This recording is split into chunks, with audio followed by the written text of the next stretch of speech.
so if you refresh, it should come back. Or like my new, there'll be a new video up.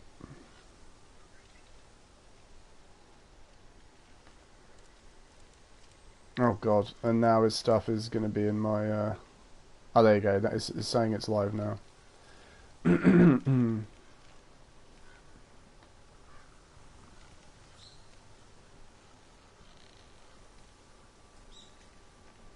Well, it's not showing up. Oh, Axel's live too.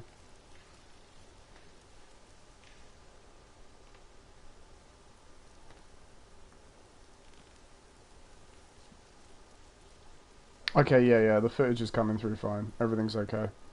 Right, so, yes, the top of the new stream, everyone who is interested in ghosts, actual ghosts, not like Sakai Jin here, check out Ghosts of Carmel Lane, the YouTube channel. It's run by a guy called Kent Burris. He is exceedingly normal and down to earth and a really, really nice guy. And you can tell unequivocally he is not lying about anything in those videos. And that house is haunted, as we would say, 6 ways from Sunday. It is so haunted. It is the most haunted place I have ever seen in my life. There are multiple apparitions, ghosts, possibly demons. There is so much stuff going on in that house, and it is fucked. And he has gigantic balls for being able to stay in that house. Hats off to that guy.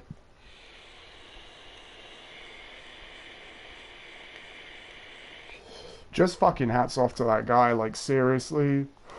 And that he bothers to collect the evidence. And if you fucking, it's like, I'm not one to go around and be like, oh, ghosts are definitely real, and this is real, and that is real. After seeing that, I don't give a shit anymore. I totally believe in ghosts. Totally believe in ghosts now. Couldn't believe in ghosts anymore after seeing that.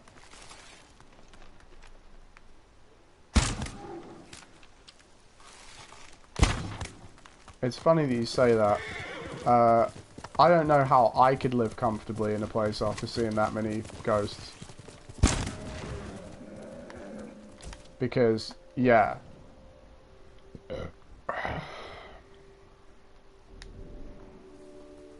It's one of those things, because I know you get spooked by things, Ukie. I wouldn't advise you to watch it. Yeah.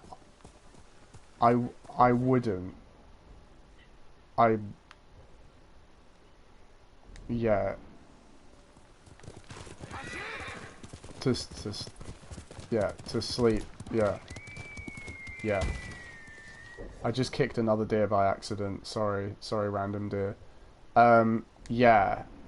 All I'm saying is, when I found out about it, a person had put together a bunch of clips of him encountering this apparition, this thing.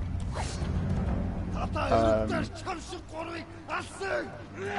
me just kill these guys and I'll get back to talking about it.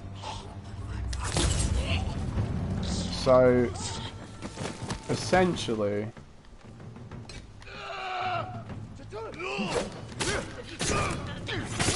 I don't know how much you know about ghosts, because obviously we were talking about them yesterday. But the difference between...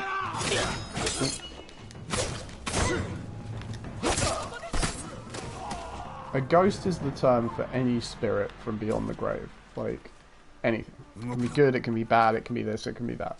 It's just a term that means spirits from beyond the grave. A poltergeist specifically, a poltergeist is something that moves objects.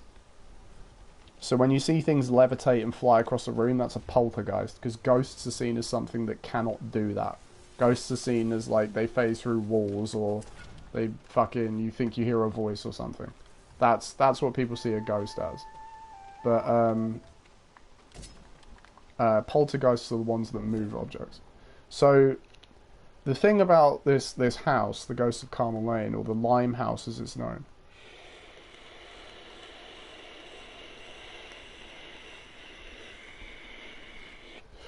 It's everything.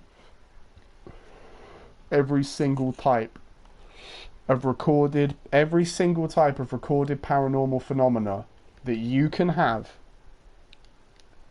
that people ever regulate these things or use these terms to describe ghosts, every single one has happened at this house. So Evie, oh yeah, of course. Oh god, yes, yeah, no, like 10 things. There's so many things. So because he's recorded so much footage. He was staying at the house for a long time, and a lot of people had seen things, heard things, so on and so forth. And about 3 months went by where he hadn't encountered anything. So he said out loud, he was like, look, if this stuff's like really going on and this is really happening, then you fucking show yourself to me, like let's go, like, you know, reveal yourself, kind of thing. And then it all started getting like fucking bad, like really intense. So there's a variety of different things in the ghost hunting community, and I'm gonna be real with you, like, I've watched so many ghost hunting shows and stuff, and they're always really full of shit, and they just go to a place because it's supposedly haunted. Like, oh, everybody knows about this castle, it's really haunted. And then they go there and they're like, oh, we just heard something, and it just seems like complete bullshit, and it doesn't seem real at all. The problem is that Kent, the gentleman that lives in this house, Kent has witnessed things and not witness things until he sees something that he didn't know was there, kind of stuff. So there are situations where, oh wow, it's a really small path. Oh, they're fucking hiding in the bushes, the fuckers. I'm trying to tell a fucking story, game. I'm happy that there are a lot of people to kill because I'm trying to unlock more skills. Next one's gonna come out of the trees.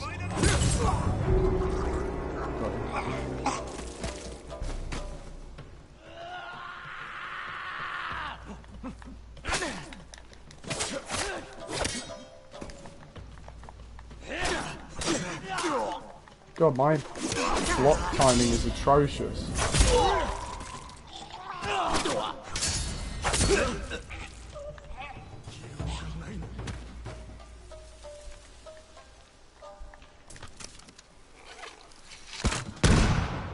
I'm so angry at myself now.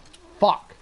Right, I had the wrong bow equipped, and I can't remember all the buttons in this game all the time to, like, swap this bow and swap that tool, and, like, one of them's right trigger, one of them's left trigger, and then you gotta press, like, up on the D-pad for this one, but, like, down for this one. It's too much.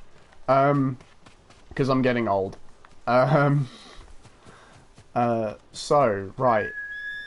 There's a variety of different things. So, apparitions, the word apparition, it essentially means, like, seeing something. An apparition is, like, when something appears. So, let's say you think you see an angel, someone might call it, like, a heavenly apparition, that kind of thing. If someone thinks they see a demon or something, it's a demonic apparition, that kind of thing. It's like when something reveals itself to you, that's where the term apparition comes from. So, there are videos where he was just, like, walking around the house, and he saw something, but he saw it. Like, as in, was well, not physically, but it appeared to be physically there in front of him, and he's like, well, you know. So, at first, he was chilling out in his room, in his front room of his house, and the doorway to the house, it looked as though there were two ghostly faces in the window looking at him, but he didn't feel unnerved or anything, and he just got his cell phone camera out, his, like, Android, and he was recording them and talking to them, and one face was doing nothing, and the face on the left appeared to be, like, blinking and moving its mouth and stuff, and it's really hard to see. And obviously you zoom in, and in all honesty, I don't think zooming in really helps. It just makes the pixelation worse. And he was explaining, like, I was just chilling in my house, and and I'm talking to the ghosts, and blah blah blah blah blah. And as this is occurring, he appears to live on quite a busy road. There's like always cars going by and stuff like that. So it's not like it was 3 a.m. and everything was quiet and this kind of shit. It's like nothing has in his videos has ever been played up to like seem more scary than it really is. You know what I mean? It seems very like normal and chill. And this was after a long period of time where he hadn't encountered any ghosts. And he was like, oh, okay, so these ghosts have come. Alright, this is fine. So then, he decides to name one of the heads, one of the faces, Shadow Dude. He decided to call him Shadow Dude. And he didn't feel attacked or anything by these faces. He had no problems with them whatsoever. And he said stuff to them in the video, like, hey, you know, like, if you can talk, like, you know, try talking, say something, like, da-da-da-da-da. And nothing came of it, and it wasn't a big deal. So, at this point, like I said, he had spent 3 months up until this point, after noticing voices and apparitions and other things before, but not having them recorded, and he had just spent like 3 months trying to record stuff and failing to get any evidence and anything. So that's when he was like, okay, if you're real, reveal yourself to me. I'll keep putting effort in to record you and show that you exist. So then these faces came. So then, a lot of these times, when he's showing you the video, and in between these videos, there's him, like, sitting there explaining what was going on, and, you know, okay, so I was walking through the house, and I thought I heard something, and then I went upstairs, and then, like, he shows you what happened, right? So,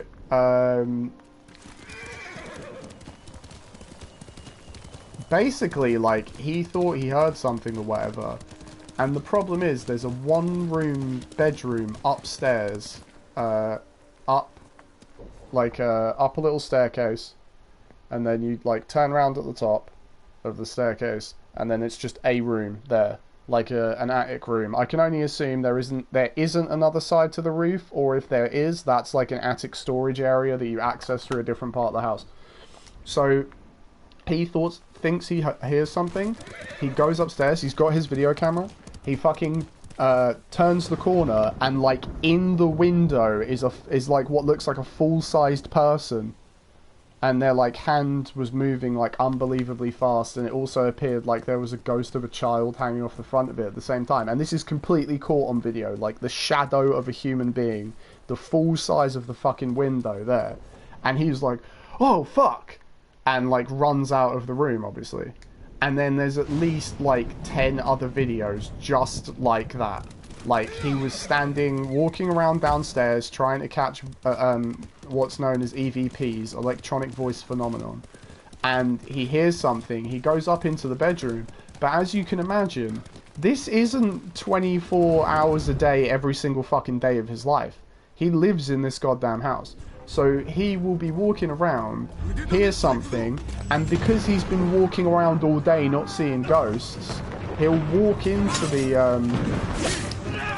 room, because it's his fucking bedroom and like where he edits videos and does all that kind of stuff. Like, he's so used to it. But what will happen is because he has to go up the stairs and turn the corner and then turn to the right, you can't see directly into the room until you turn into the room. And there are like fucking 7 other videos of him, and right as he turns the corner, there's like a full-sized shadow, like sitting on the bed, or coming out the wall, or flying in the air, or like one of them, it's like a shape comes down like through the window, the curtains move, and it looks like it goes under the bed. And it was so real. Like, he thought it could have been a cat, or, like, he didn't know what it was. Like, it wasn't his cat, it wasn't the shape of a cat, so he ran over and then was like, oh, fuck this, I'm getting out of here. So, it really is a case that he has been trying to record these things for such a long time, and then it just, like, kept occurring, and and all sorts. There's like ones where he goes in the basement and he's looking left and right in the basement, and it's an American basement, which means it usually has a floor level window somewhere, so the light is beaming through, and he's turning left to right and everything's normal in the basement, and as he turns back again, the entire outline of a human being, like a shadow, up against the wall, separating the light, but it's not physically possible for that shadow to be there because the light is coming from over here. So it's just not possible. Like, it's not something he could have set up. It's not fake. Like, he would have to be working so hard to figure out those lighting tricks and shit. You know what I mean? It's beyond the realm of someone lying for the sake of like an exceedingly small YouTube community that no one's gonna like no one might ever see that video, but obviously his videos have got very popular and famous. But the thing is, he's trying to find other ghosts as well, because over the years or whatever, over the months of how long he's been recording it, he's had so many different apparitions, and the videos that he makes are quite long, but they're focused on different things. So that video that I was watching in particular was about the ghost or whatever that he had called Shadow Dude, and the shadow apparition thing. Like, I don't even know what it's called. Like, other people are like, this isn't a shadow apparition, this is like a demon or something or whatever. It's just really crazy. It's just the craziest shit I've ever seen, like, without a doubt. So I told my friend Keith about it and was like, yeah, check this out. And he's like, oh, cool, yeah, really got to see this. Yeah, send me a link. And I was like, yeah, dude, like, here we go. And then I was like, oh, fuck me. I was like 16 minutes in onwards, it's just back-to-back fucking recordings of this ghost thing. Like, you've got to check this out. And immediately he started sending me messages like, holy fuck, what the shit, dude? And I was like, yeah, I know, right? It's like, at first you're just like, oh, wow, that's crazy. And then by like the 6th time you've seen it, you're like, holy fucking shit. Like, this thing is very real. Like, this is very much something this man's having to deal with in his house. And like, never knowing if he's going to go into his fucking, like, bedroom, if this thing's just going to be there. And, yeah, it's interesting because he seems like a really chill, normal dude who's quite, not strong but brave, you know what I mean? He's quite brave to deal with this ghost stuff all the time. But what made it so crazy was there's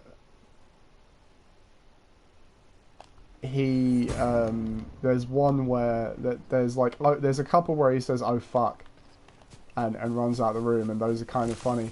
But there's one where he was just talking to the camera out loud about something else he'd just seen. And then right as he turned the corner, instead of it being like in the window or on the bed or like floating in the air or whatever, it was like right there. Like, it was directly next to him, like right next to the doorway, and he goes, son of a bitch, and just like runs down the fucking stairs, because it scares like the absolute shit out of him. And it's like I could be as good as I can at voice acting and acting in general and know about that, but there is a difference in like human tone waves that you can tell when a human is scared. This, you know, the same way like babies, like all humans react to the cry of a baby. Like, we can't help it. It's coded into our mind and our DNA. The same thing. When he's like, son of a bitch, like, you can tell he's like genuinely shitting his pants, because he was just turning the corner, didn't expect anything to be there, and it was like right in front of him. And there's another one that's just as bad, where he is at the top of said staircase. And hold on, I just want to get this back.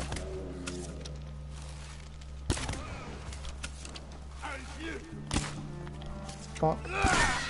Oh my god, I'm so bad at arching in this game. Or archery as such. It's alright. Cargo's fine. So, there's a really good one where he is at the top of the staircase looking down. Because, every now and then there's ones from the opposite. Because this is the problem. He's not dealing with just the ghost faces in the doorway of the house, like in the porch. And then there's this shadowy demon-looking imp, fucking shapeshifter, whatever it is. There's like multiple things. So in the basement, quite often, there are voices of what sounds like a woman saying, like, help me, please help me, like, I've got to get out, and stuff like that. That are really hard to hear. But then if he goes into the basement and then starts seeing, like, some shadowy shit, he's like, fuck this, I'm getting out of here, because who knows what spirit that is. But then at the same time, the ones that are on the porch and stuff, like, he's gone outside and then seen, like, plain as day, like a shadow walking. But it's like at night time when everything's dark. So being able to see a shadow in the air, like, that's impossible. Like, in the realms of how humans see a shadow, like, if I put my hand here and I can see a shadow on the wall over there, it's because I know the light's up there. If everything's dark and there's nowhere for a shadow to be against, like a wall, then how the fuck is the shadow in midair? And that's what makes it so, like, shocking when he runs into these things, that it looks like it's physical, plain as day. And he's like at the top of the staircase looking down the stairs, and as he turns left just to turn around, the thing again was like right next to him, and he like freaked out and ran into the bedroom. And yeah, it's crazy, because like I wouldn't be able to do it after like the first time I saw that. I would have got the fuck out of there so quick. I wouldn't be hanging around to find out. Like, it's crazy.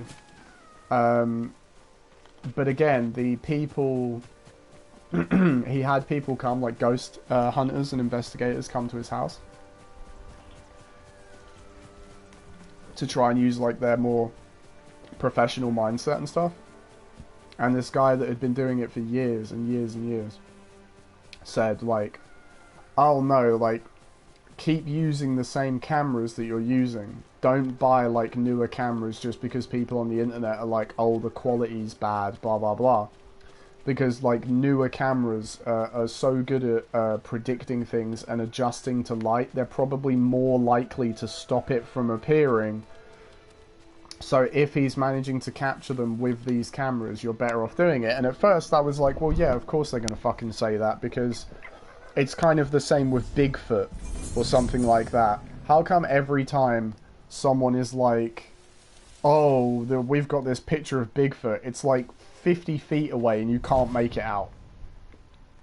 Like, it's like genuinely anyone with their eyeballs would be able to see it, and yet the video quality is so dog shit that you can't prove that it's anything more than a bush, you know? That kind of a thing. But no, this is like different. This isn't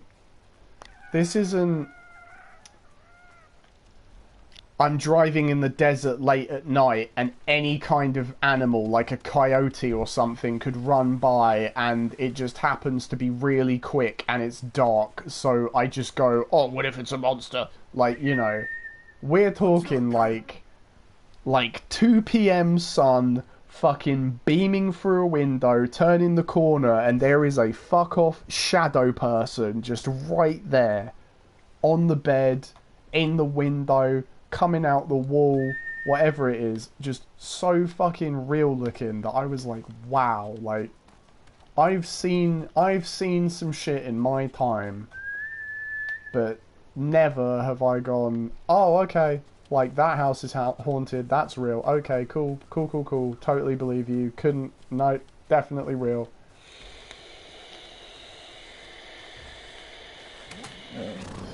But it gets better.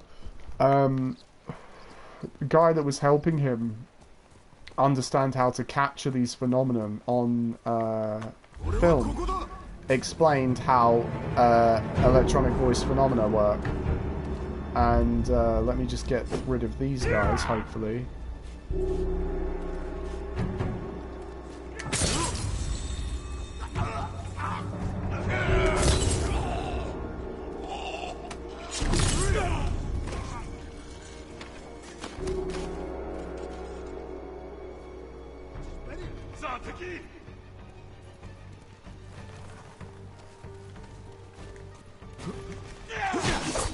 I fucking hate the broadsword users. When you get me from behind like that, I just want to find your entire family and massacre them in front of you, for the love of God.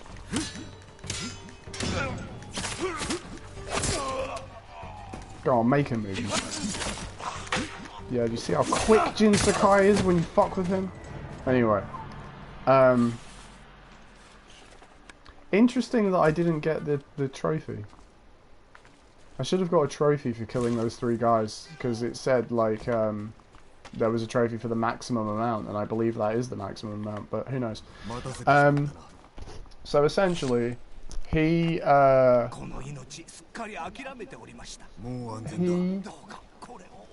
learned from this guy about recording electronic voice phenomena, EVPs. And the reason why... Because I don't believe there's this thing called a spirit box, which is like a special bit of kit that is supposed to help ghosts talk to people, and honestly, most of the time, it's a lie. Like, one of them was set up by these, like, paranormal ghost hunter dickheads in America that, like, nobody believes because their show's fucking shit. And, basically, it's just an app that randomly cycles through, like, playing little crackly words. It's fake. It's to make people think that they're finding ghosts and stuff. It's not real at all. So there I am, like, okay, cool, electronic voice phenomena. Most of the ones he demonstrated, I was like, it's a bit of a stretch. It's like, I don't really know if I'm hearing that. I don't know if I'm hearing this. But when it came to the ghost that he had named as Shadow Dude, he went back to the footage of when he was talking to the ghost faces, and this person had told them how to slow down the footage or change the footage and stuff so that you can kind of hear the ghosts. And like, when he went back to it, you could hear it, like, when he'd slowed it down, like, in the sub-layers of the audio, being like, oh, I'm talking. Like, no, it's Shadow Dude. Like, I'm here. Like, oh, hi, Kent, I'm here. Like, stuff like that, like, literally calling him by name and shit. So, like, at that point, he had come to the conclusion that the face in the window that he called Shadow Dude is like, this one ghost that he refers to as Shadow Dude, that is like a peaceful and totally fine spirit, but then he cannot tell, because there's like when it comes to the full body black looking kind of people shaped ghost stuff that he had encountered,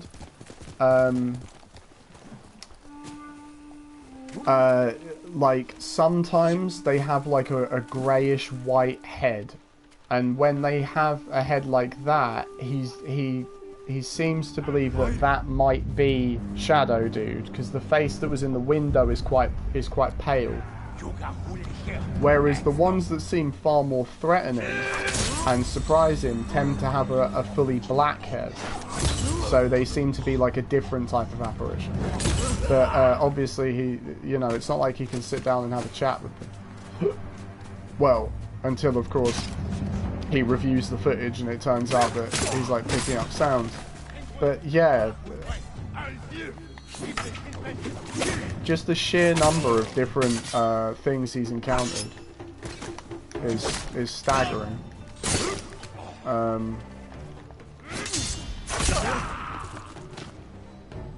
Like, I'm gonna have to watch more of his videos, but there are ones where he's been trying to, like, talk to them, and they've been, you know, like, he's got names from them and stuff, like regular names. Yeah, he listed like 7 odd names at one point, but that like wasn't what that video was about in particular. This golden bird's going to try and lead me somewhere.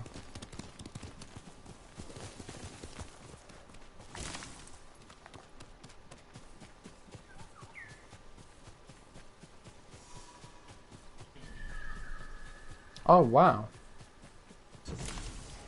Now this is a haiku place. Look at all this these trees covered in ferns. I just love how there's so many bits of the scenery that like they look completely unique. Really enjoy it. Yeah, so it's really cool. There's ones where he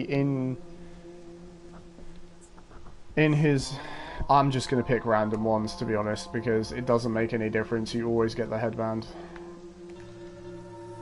Secrets buried deep, darkness grows from something, and then cloaked in death's armor. There you go. Sounds cool. Just the reason why I found it so cool was that what it usually is, it's very common for people to record dust mites like in the air, and the light refracts off of a piece of dust and it looks like an orb, and they're like, it's an orb, it's a spirit, it's a ghost, and everyone's just like, that's fucking dust being caught up by the camera, like get over it. None of his stuff is like that. Like none of his shit is about that kind of crap. It's not about like basic stuff either, like, oh, I was sitting here and the door closed, and everyone's like, yeah, that's the wind blew the door shut, what are you talking about? It's nothing like that. It's always, I don't know how to put it, it's always candid. Do you know the term candid? Like in the spur of the moment. It's very much he was attempting to do or find something else, and then abruptly this happened and he was like, oh shit, like, and yeah, because he's like walking around looking for like Mary or some shit like that, and next thing you know he turns the corner and there's a fucking ghost there. But yeah, there's a lot of it. There's like heads peering around corners, you know, he checks footage later and you see like because he was on the toilet at one point.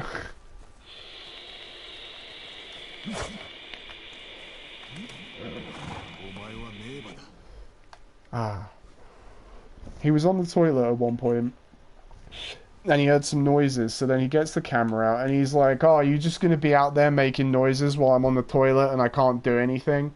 Like he literally said something like that out loud. And it's like, no. Or something like that. Like, it's said back, like, no. And he's like, okay, fucking, I'm going to be coming out there, like, and da-da-da-da-da. So, obviously, he gets off the toilet, opens the door, walks forward, and in the way he saw the world, everything was fine. You know? But then when he reviewed the footage later, in that, like, fraction of a second as he's opening the door, you can see at the other end of the hallway there is the shadow of a person watching from that doorway that then moves out of the way. But it happened in like a millisecond, like in seconds. And it's one of those things where you have to slow the footage down, of course. He slows it down so you can see it. And lots of people would be like, oh, that's editing or whatever. But then you've got to remember, this guy's like 50-something odd. And you can tell from how basic his editing style is that he wouldn't be able to pull that off. He wouldn't be able to edit videos to make believable looking ghost stuff. Like that wouldn't be in his skill set. Just from the way he's edited the videos together, you can really tell that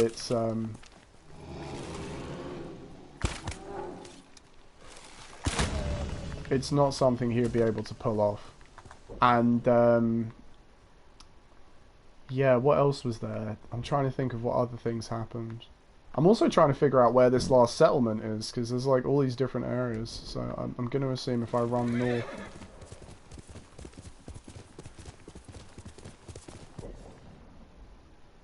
Oh, always trying to multitask, yeah, without a doubt.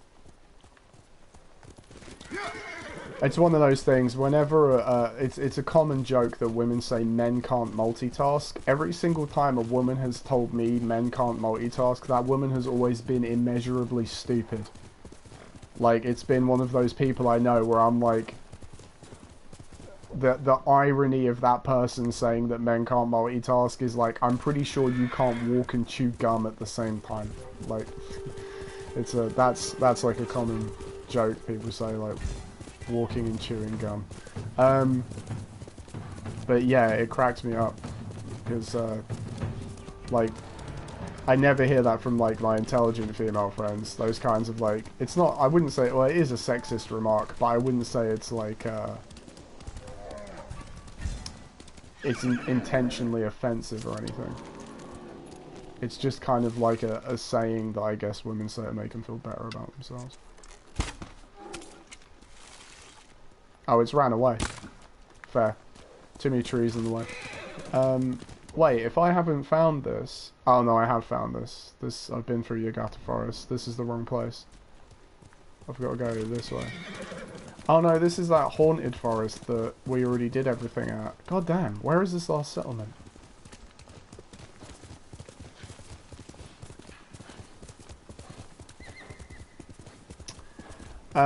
Yeah, really fascinating. It was a 1 hour video.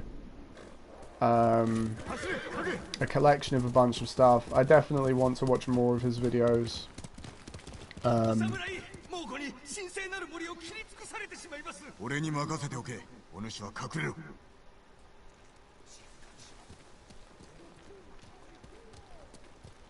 Oh, here it is. Logging camp near Yagata Forest. Right, okay. Hopefully this is it.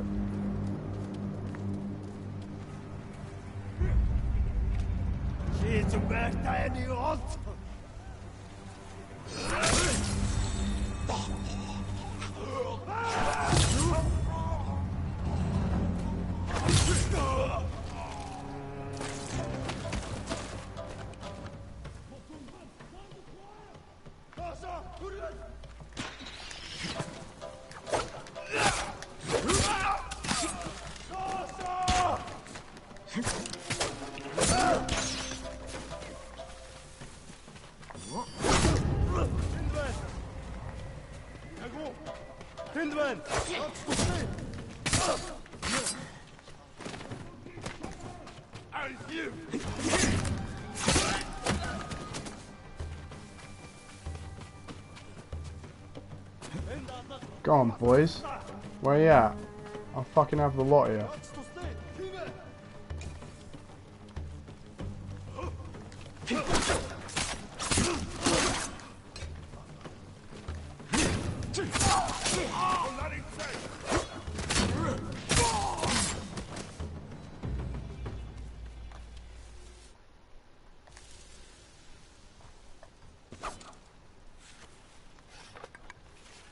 Oh, I see you. You're not escaping.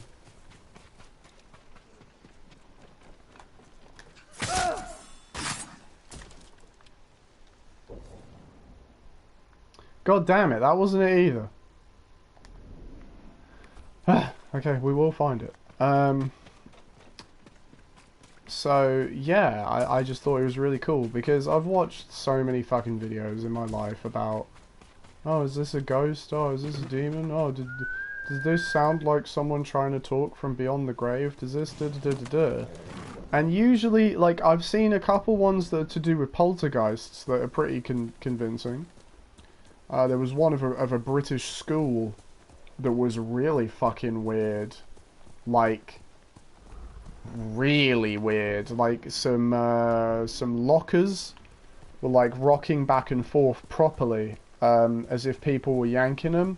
Because there was one someone did that was, like, their kitchen and cabinets opening and things flying about, but then they later admitted that the whole thing was really well set up and they used, like, fishing line and stuff to, like, yank the doors and all that. The thing about the school one was that they found it and they took it to the newspaper because they were checking the security cameras and were like, what the fuck is this? And, like, yeah, because the strangest one of all, is that very commonly with like ghost stuff, it's always doors opening and closing or slamming and stuff.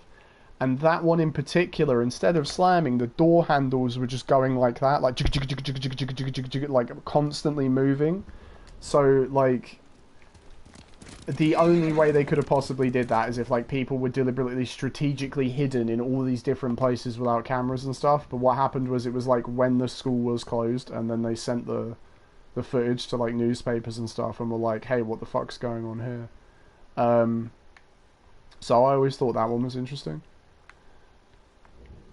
There's barely anywhere on this map that hasn't been uncovered, and I can't... Yes. Well, that's the thing. He didn't know he could at the time. So when he recorded it and was like, hey, Shadow Dude or whatever, oh my god, it's literally going to be this question mark we've had on the map since the beginning of the game.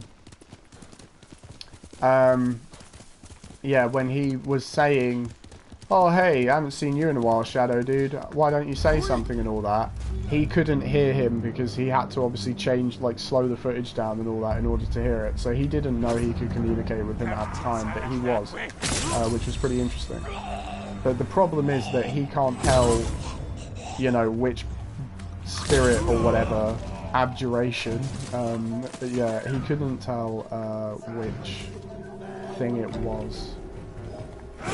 Oh, wrong start. Oh, behind me.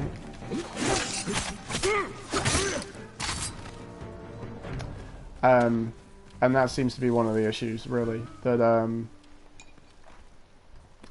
when it comes to other hauntings that I've like witnessed or watched documentaries about or all that, it usually ends up being everybody's seen this little boy, or everybody's seen this woman, and 100 years ago a woman hung herself here, like that kind of stuff. It's always like focused around one particular story, whereas it appears that this one house is like a house that like ghosts and stuff choose to come to, like from all over. Like it's not one particular thing. It seems to be a collection, like a group of all sorts of different ghosts. So he has a lot of videos, and I really want to check them all out. It will take quite a while. Oh, maybe this is for like making sake or something. Trying to understand, it's like a thing on top of the thing. Oh, there's a... No, this is a hot spring. Fuck, we still haven't found the last place. But I'll take a rest, why not? Yeah, it was cool. It was definitely something worth watching, if you're into paranormal phenomena. I've got to remember what it is.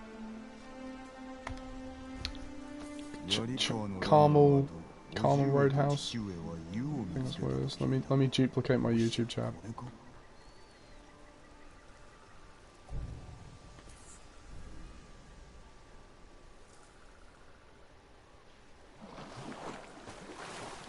Oh my god, can people stop talking about fucking Jeffree Star?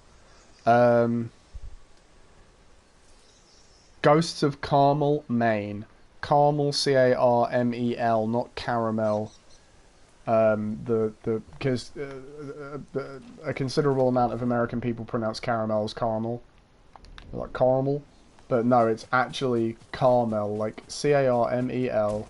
Maine, the state or the area, M-A-I-N-E, the Ghosts of Carmel, Maine. Really intriguing.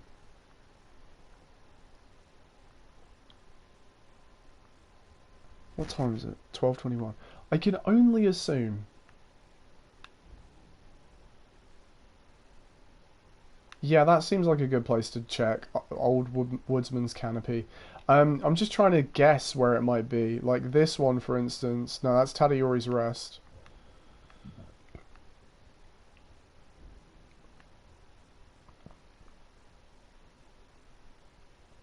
Yeah, let's go out as my bay. So,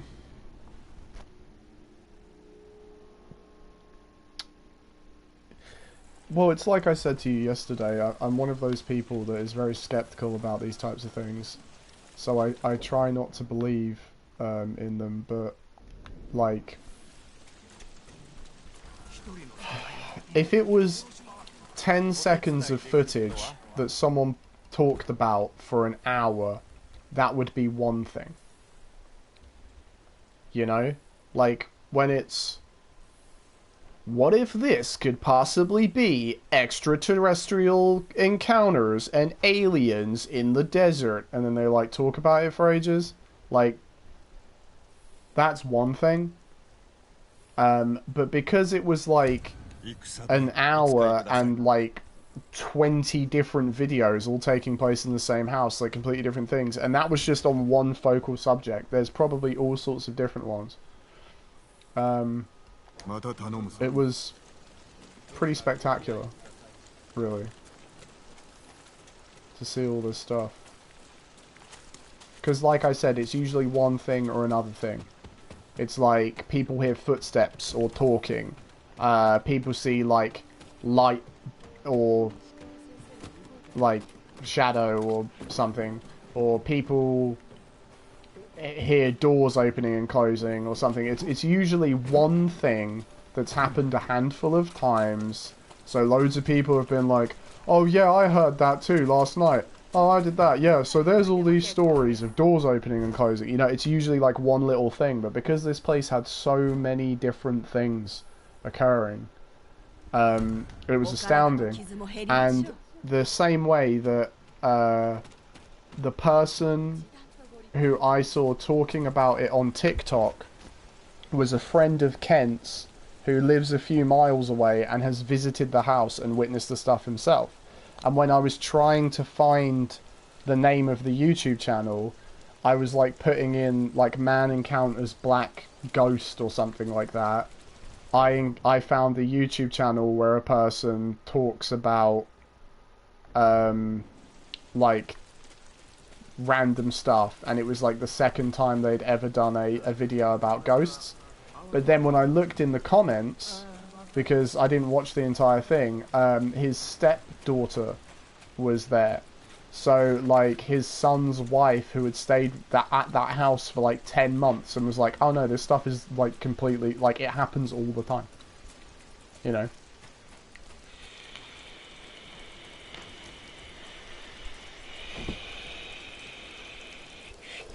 Yeah, primarily he lives there alone. And I think he might have left now. I don't think he still lives there.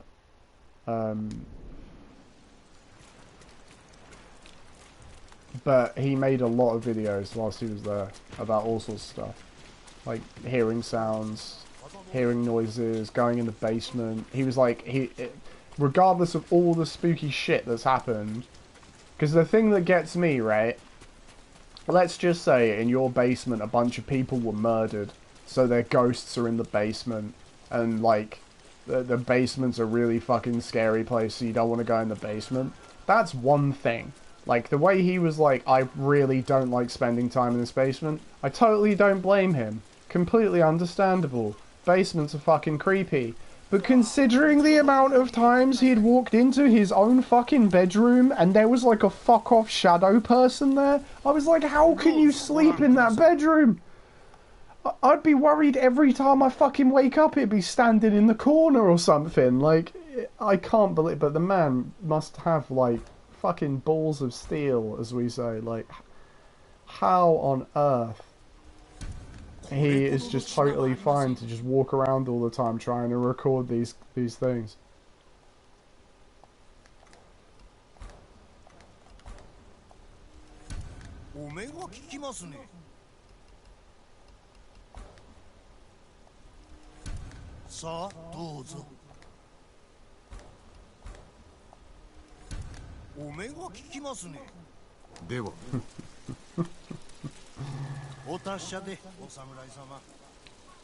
Even in this fucking game,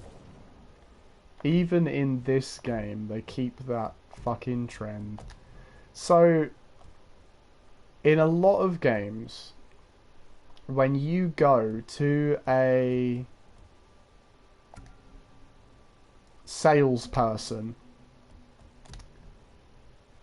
Tadayori's hat improved. God, that is the dumbest looking hat I have ever seen. When you go to a salesperson, it is really common for them to only have two things to say. It's like a massive trope and thing, like a theme that happens in games all the time. That I'm trying to think of other examples. Really famous ones are Resident Evil 4. There's a strange mutant-looking cunt that is the guy that you buy stuff from, and he goes, "What are you buying?" And then when you go to sales, he goes, "What are you selling?" Like it's like a really famous voice line. Ones that we make fun of, in particular, Craig and I, the girl that does the things to do with your vehicle in Final Fantasy 15 says, "How about some decals?" and "See anything you like?" And those are the two things that she says. So if you're going back and forth between different menus and different selections, she just keeps going, "How about some decals? See anything you like? How about some decals? See anything you like?" Like that kind of thing. And it's the same way that I just bought something from that guy and it's like, "Oh, yes," or "Interesting choice." And they're the only two things he says. And it cracks me up because it wouldn't be that hard to fucking record like a handful of phrases. Like, anything for you, my lord. Oh, thank you for buying my wares. Only the finest for the lord. Like this kind of thing. It wouldn't be hard to record like a handful of phrases. But it seems like people enjoy giving the salespeople just two things to say.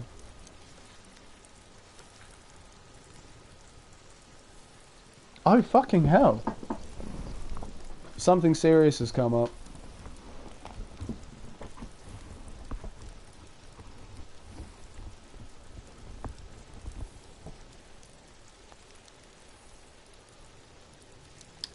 I'm going to remove my streamer mic so I can just talk to you, because I don't feel comfortable talking about this like on the stream.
れもこれも。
かけろ影。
一本も当てられなかった。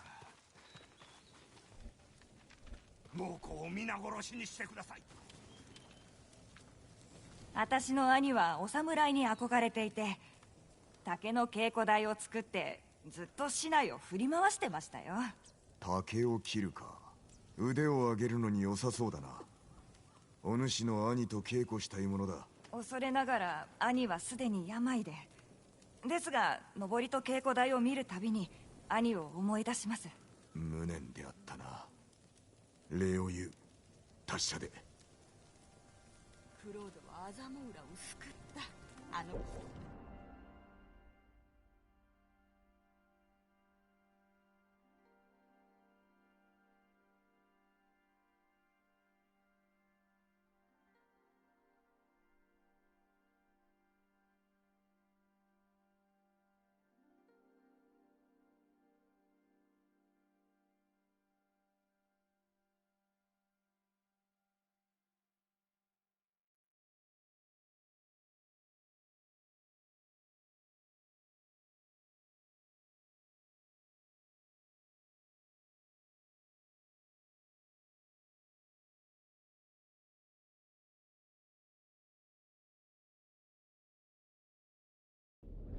壁を越えられる人がいるなんてね。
しよし。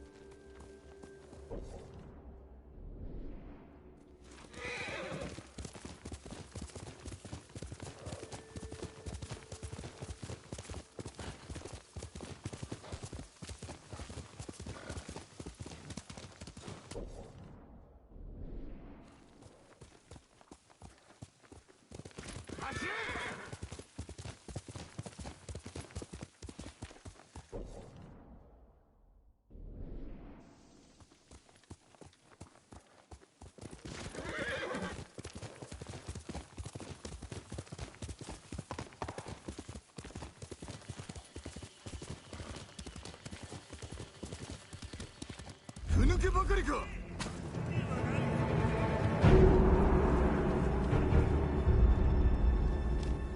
このまま逃げてもいいんだぞ。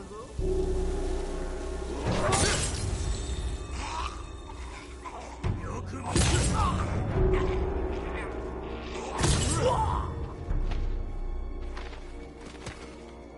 お前を殺して俺の名を広めてやる。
さあ、かかっ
ってく。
お願い、助け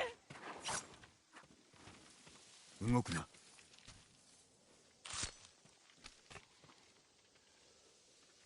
どこで捕まった？カネの浜ですが、今や猛虎の船の止まり場です。本土での戦に備え船を修繕しておるのだろう。しばらく浜には近づくな。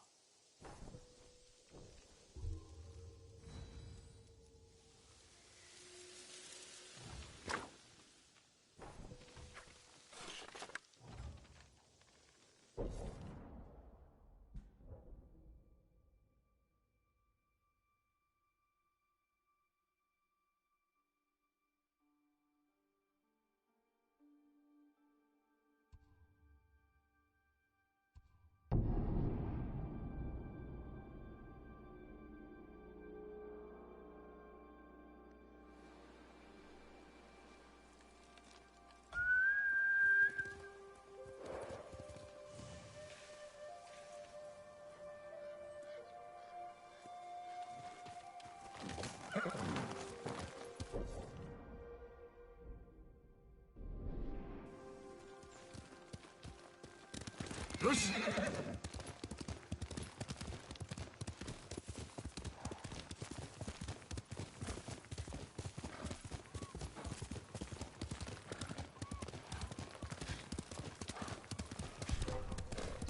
勝負しろ。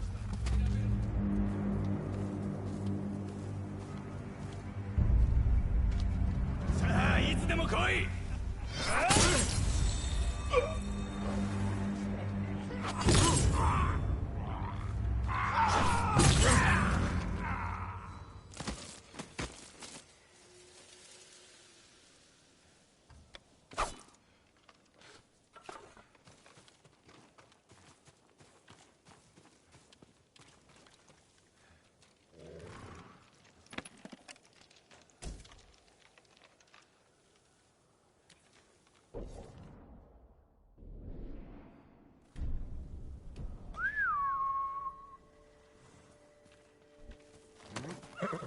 いつか穏やかな旅に出ようか。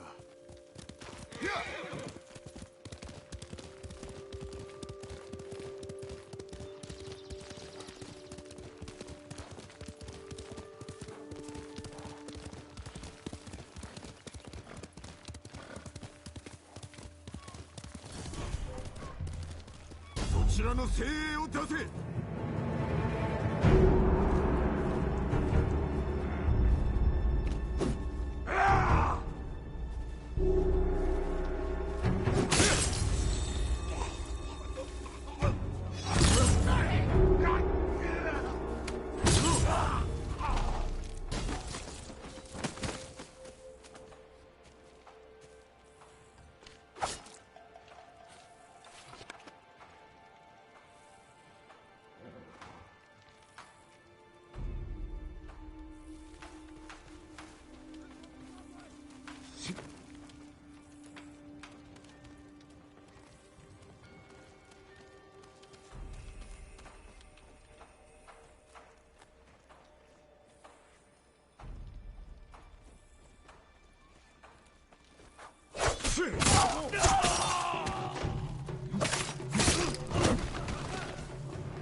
Тэнд нэг юм хөдөлсөн.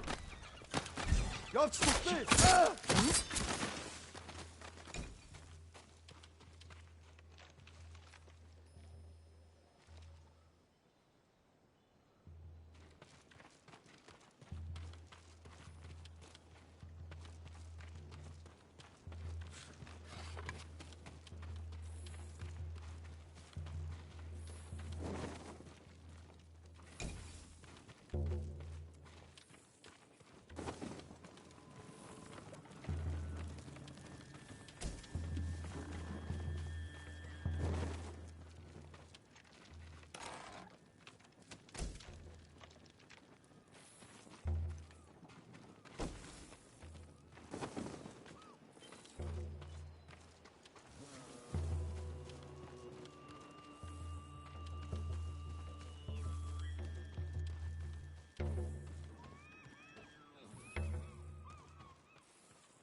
Perdiu! Hã? Soldado!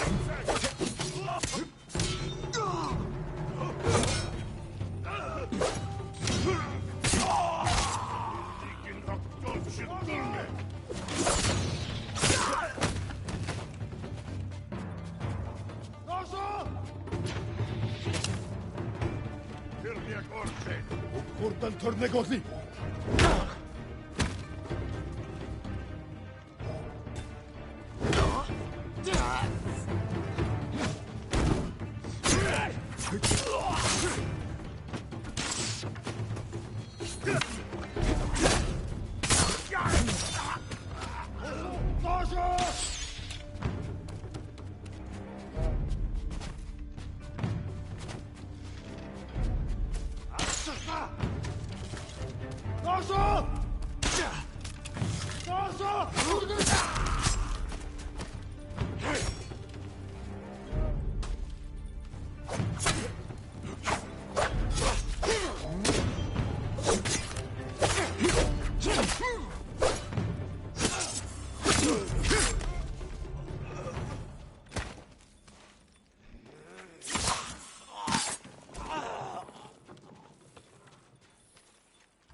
perdu? Hein?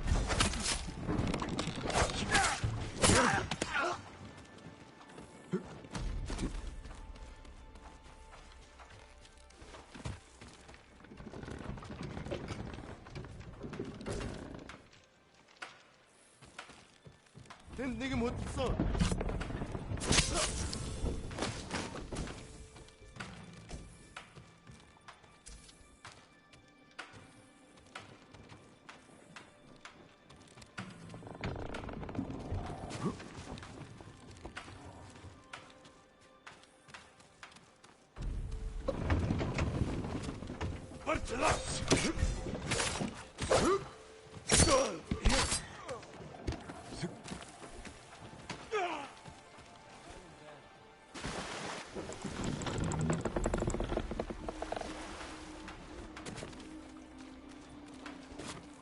난 내게 못 써.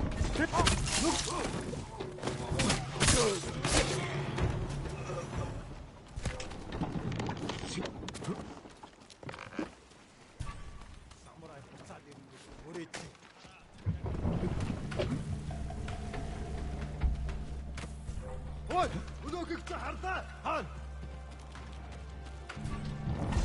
Ready?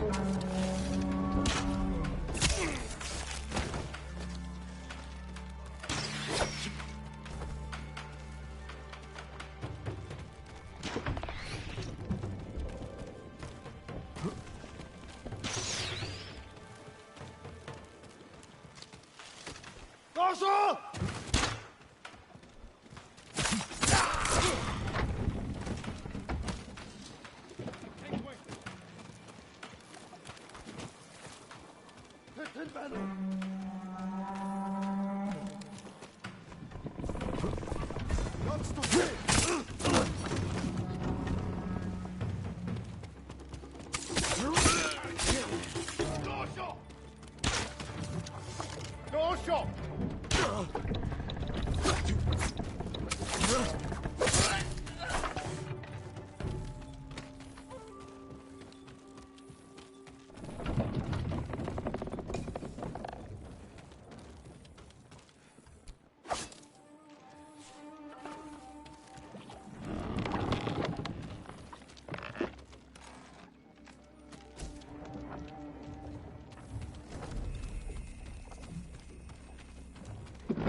よし。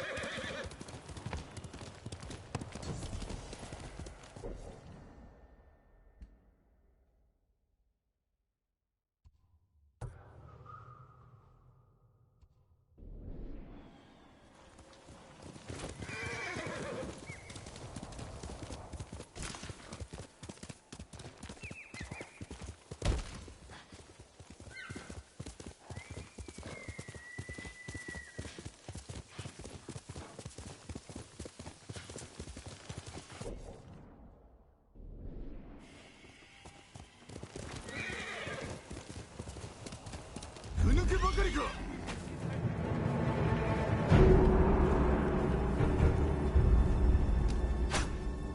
我会这个。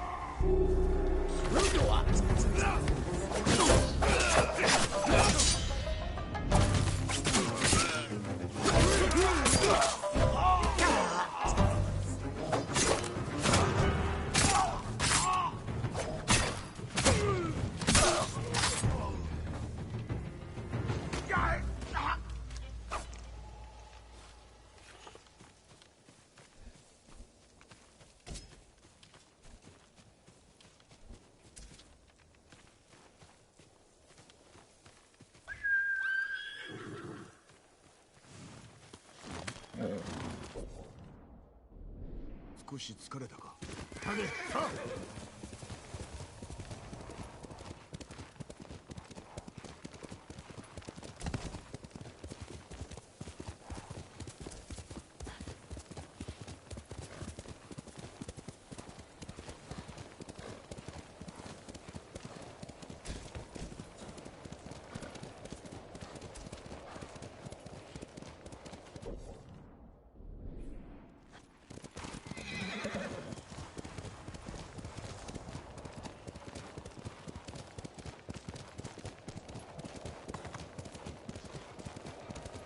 来い。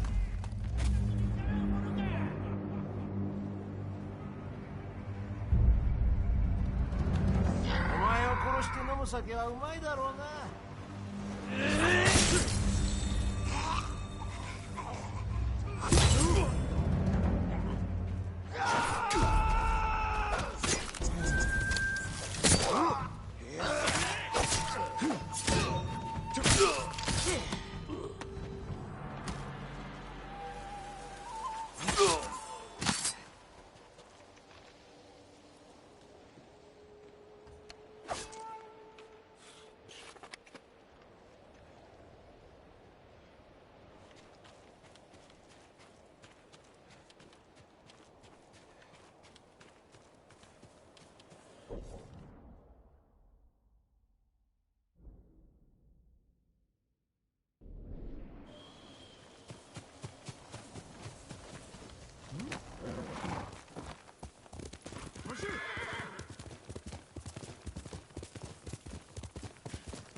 Mike's coming back in.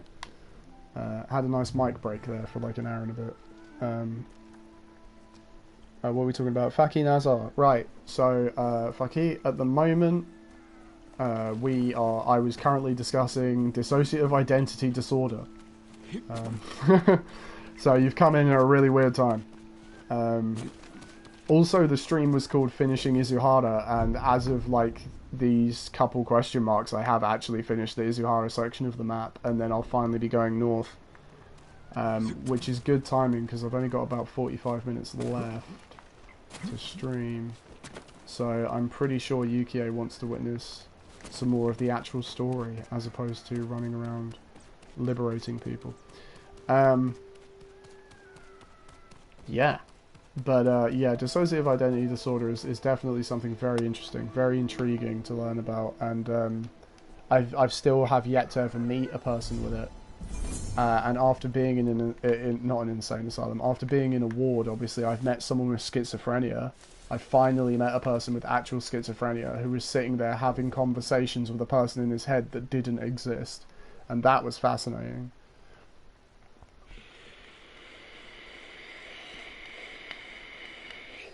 Yes, omoshiroi, indeed. Omoshiroi, so ka.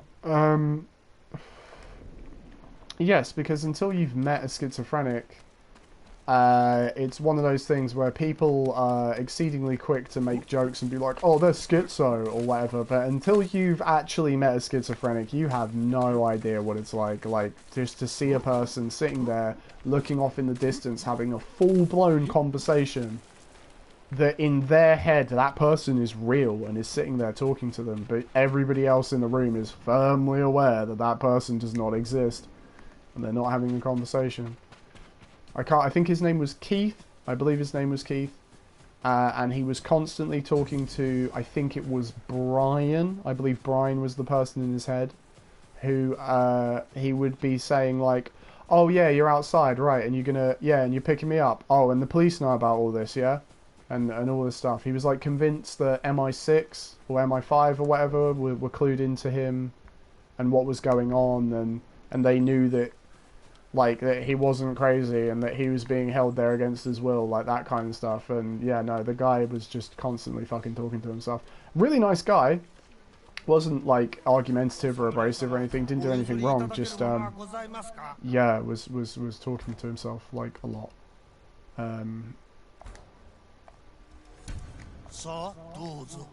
Because yeah, for me that was kind of the situation.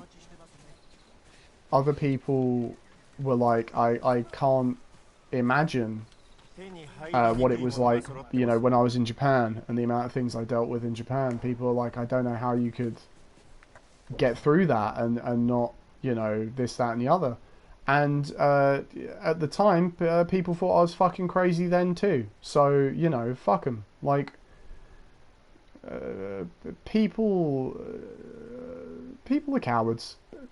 People are cowards, and they're never willing to talk about how they really feel about things. They're never willing to talk about how something upsets them or how something has affected them. And if you show any form of positivity or belief in yourself, or you want to do something, or you want to start a business, or you want to do everything, the first thing everybody fucking says is, oh, you're crazy. That's like, oh, that's ridiculous. Why would you fucking do this? Why would you do that? And it's like, oh, well, maybe it's because I don't want to spend the rest of my life doing what everybody else is doing and just agreeing with what everyone says and getting bullied and abused and forced to do this job or that job or whatever, and just, you know, that to me is the opposite of living. That's just, it's like hidden slavery, you know what I mean? Your choices aren't your own and you're just forced to do this, that and the other, and I don't support that whatsoever. So when I see people and they're going out of their way to do something, whether it's making art or making music or dancing or doing something, and other people think they suck, fuck those people, do what you want to do, and I always support those people, because even if they're shit, it doesn't matter. Like, as long as they're enjoying themselves, that's all that matters. Because I think there are too many things in this world that make us upset and sad and depressed and not want to do things and not want to have fun and not want to make friends and, like, just do what everybody else tells them to do. And I think that it's not fair. It's not fair for people that just really want to express themselves to get downtrodden, as we said, to be marginalized and pushed around by other people just because they don't do the same things you do. I don't think that's fair. And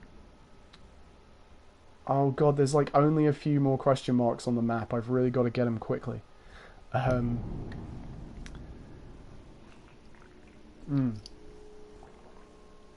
Yeah, so yeah. Whenever I see people that have a dream or they have something that they want to pursue, I'd rather support that person in that endeavour than tell them, oh, but that's so difficult, oh, that's so that. Because people are really quick to tell me what they think I should do all the fucking time. Like when people tell me like, oh, I should do personal training, or I should do this, or I should do that. And like, just getting licensed as a personal trainer costs about £2,000. Or like when people say, oh yeah, you should get a car and you should do this, and I'm like, but really, that just means I'm going to have to pay loads for lessons and tax and insurance and my MOT, and then also owning a car. Insurance is more expensive for males, because even if you're my age, even if you're 30 and you're a sensible person, they charge you more as a man. For your insurance, because they assume that just because you got a car you're gonna like race around and be an idiot, which is hilarious. Yeah, it's something else. There isn't much you can do within regards to oh right, okay.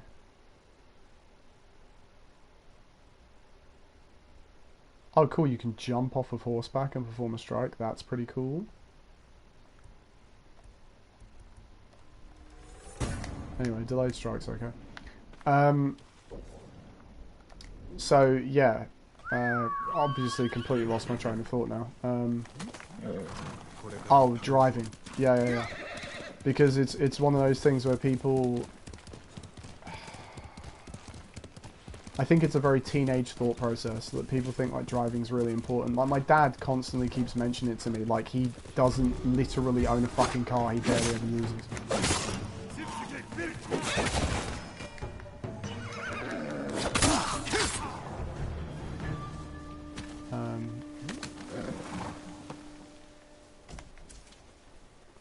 Well, at least those two people survived.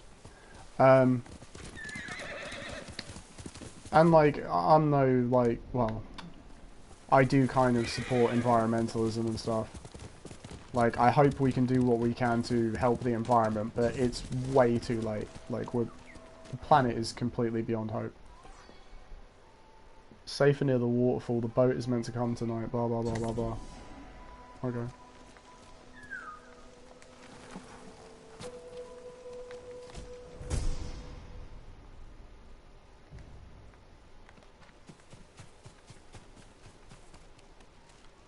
Have we been to that island? Sibling Rocks. No, we haven't been to that island.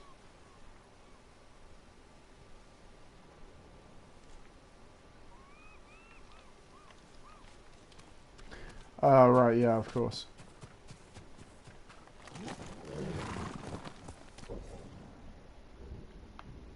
Okay, so... it's all of those. There's one triangle off the island there. I mean, one question mark off the island there, and one more over there. Because I think it gave me... I think it gave me all the locations because I cleared up all the settlements. Gotta make sure I get this right.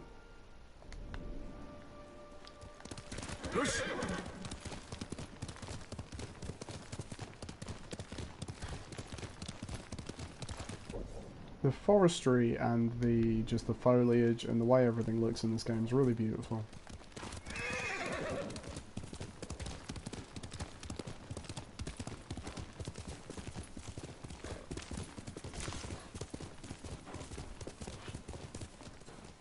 Yep, get stuck on the tree. Standard.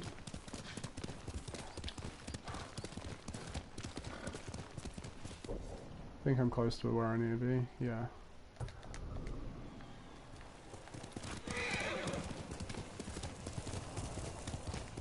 I really should use the guiding wind more, but I'm an idiot, so I don't. Because like, all you have to do is flick up on the touchpad, and then it tells you exactly where. Oh, what do you know? There's guys in between me and where I need to be. いざ勝負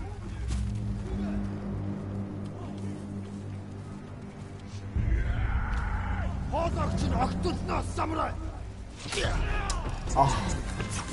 that's too low. I'll be fine. Oh my god, can you stop over swinging, please?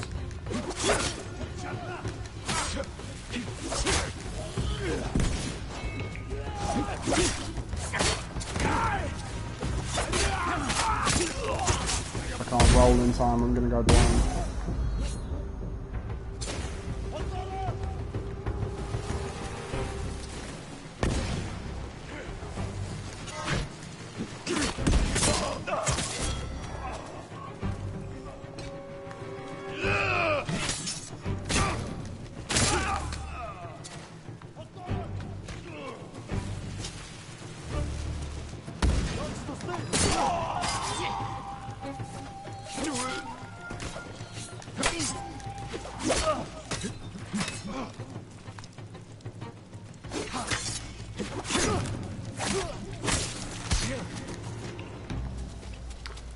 Okay, that's then dealt with. I have a feeling that all the raiding parties that I bump into now will probably be a lot more like that, because the game's aware that I've, you know, fought so many enemies and learned all my techniques and so on and so forth. Really, another Inari shrine. Come on, little guy. Let's go.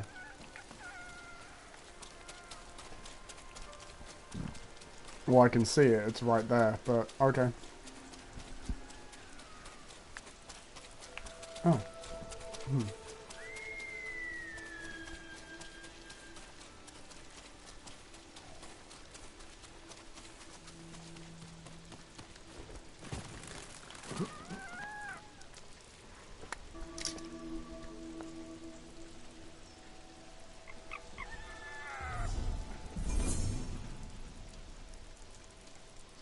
Charm of silence. Interesting.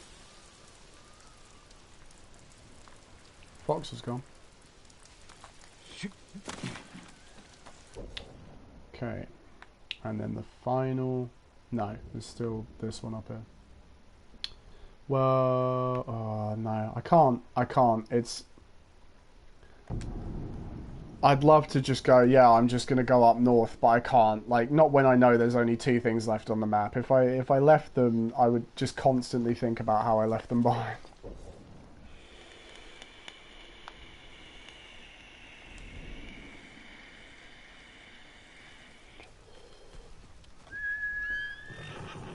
Oh, that's a bit toasty enough. If I can move out and charge.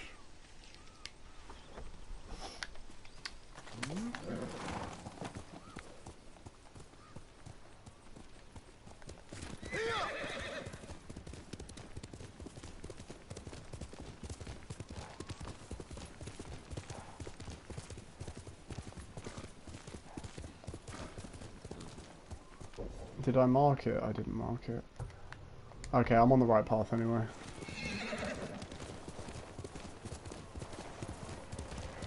And here it is. Stone Dragon Shrine.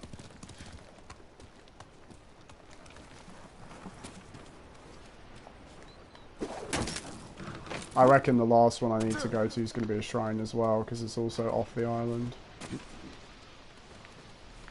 That's a jump and a half. Imagine making that.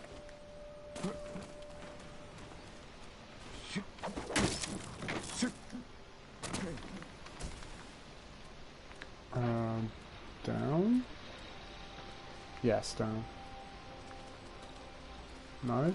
Yes.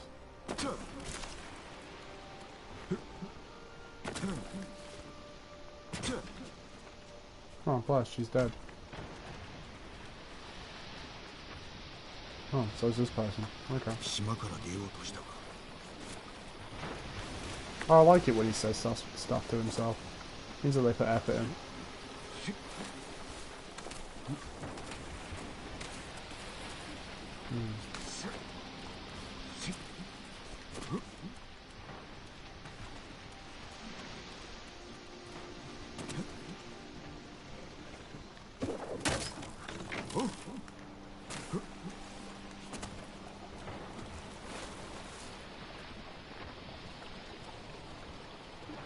Ah, it's up.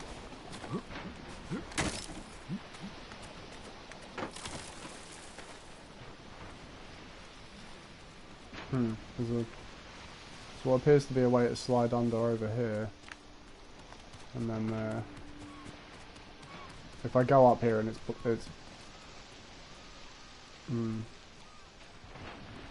there's two pathways.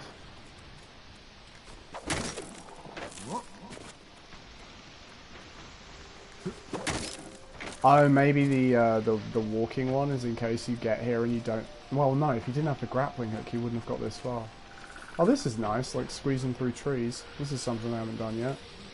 Again, like I'm really I wouldn't say proud. It's not my company, but you know, impressed. That's a good word. There you go. I'm really impressed by how many different ways they've used all the different like squeeze through this mechanic, crawl under this mechanic, and all that stuff to make like quite a ranged. Fucking hell! Fuck shit. Dropped something. Right. I'm trying to focus, but I desperately need to be. So, going to return shortly. I hope I didn't bend anything. Charm of Susanoo.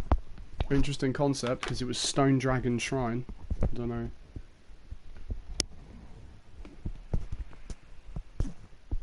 Right, 1 second.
That's so weird.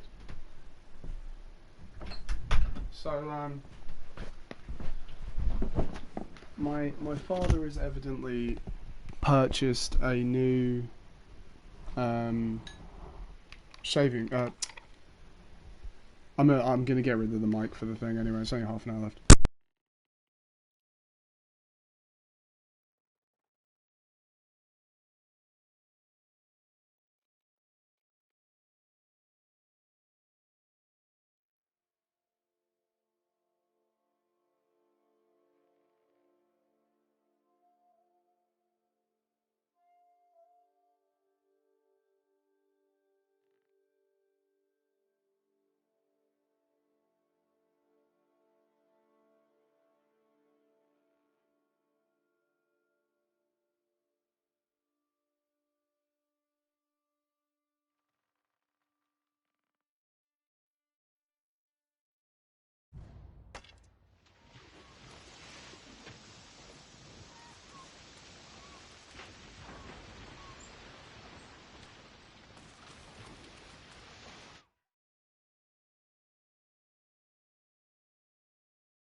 酒井様ですか？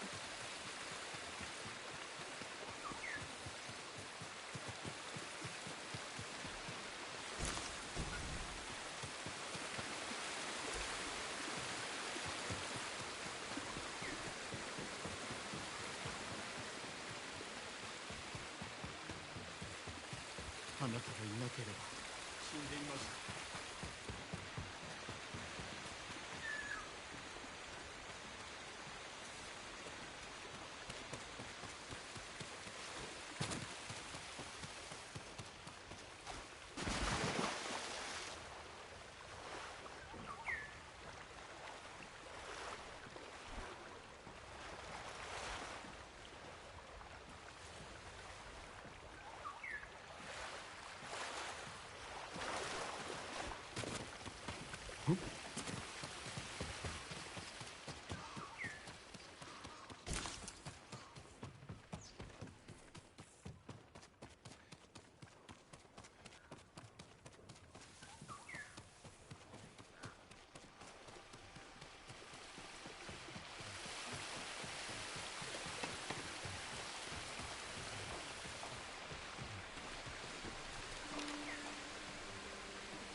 お侍、そちらは坂井家の太刀では？詳しいようだな。知らぬ者はおりません。それにしても聞きしに勝る美しさ。まさかこの目で見られるとは。竹を切る稽古か、懐かしいな。よろしければ一度お試しください。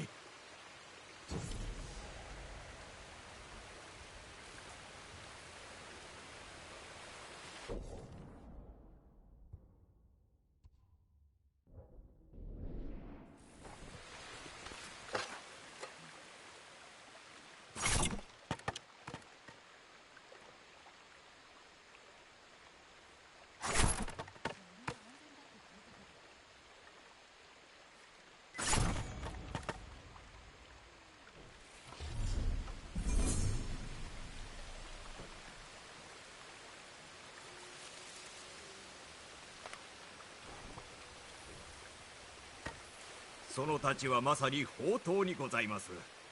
優れた刀鍛冶が仕上げたのでしょう。しかし腕を上げるには稽古あるのみかと。鍛錬を怠るべからずか。稽古台はいくつもございます。ぜひお探しになってください。ではお達者で。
助けてくださったお坊様覚えてる？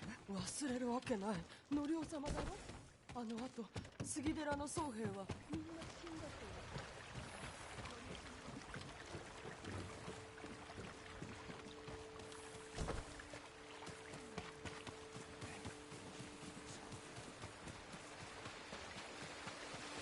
何かご入り用でしょうか？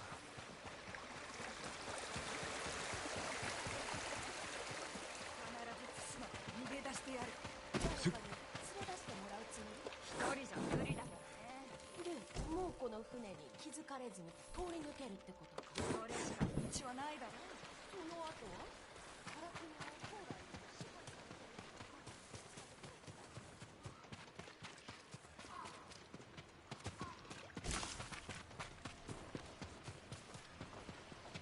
弓の手入れをいたしましょう。弓の力を引き出しますよ。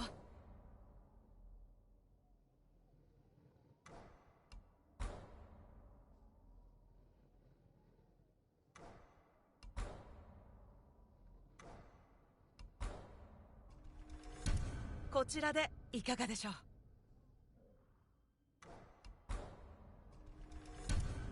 申し分のない出来でございます。この弓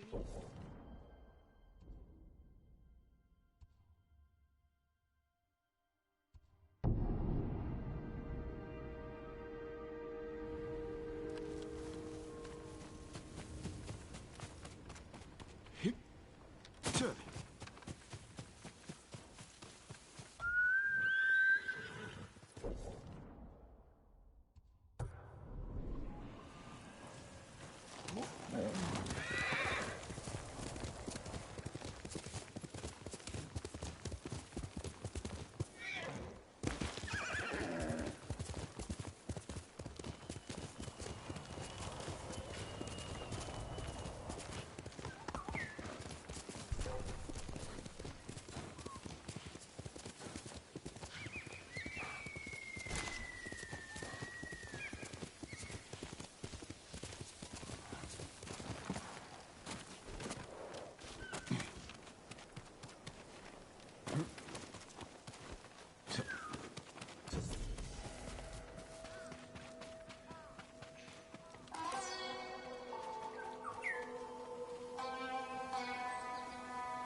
死にかけたことがあってな。あ、そう。何があった？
よし。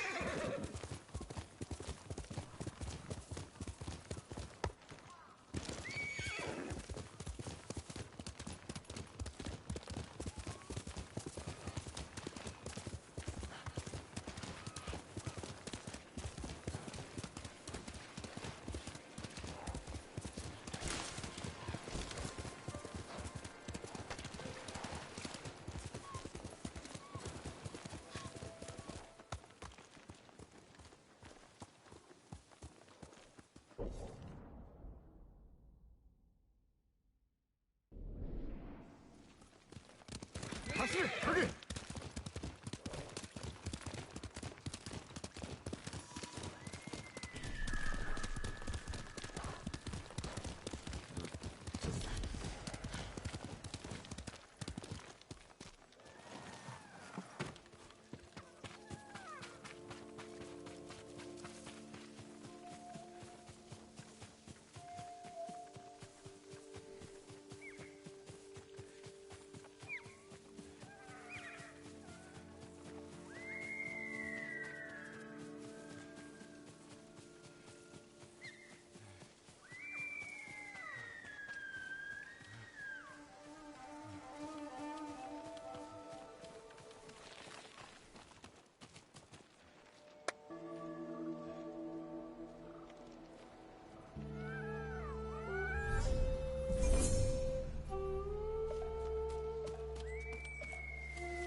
が他の僧がおらぬな。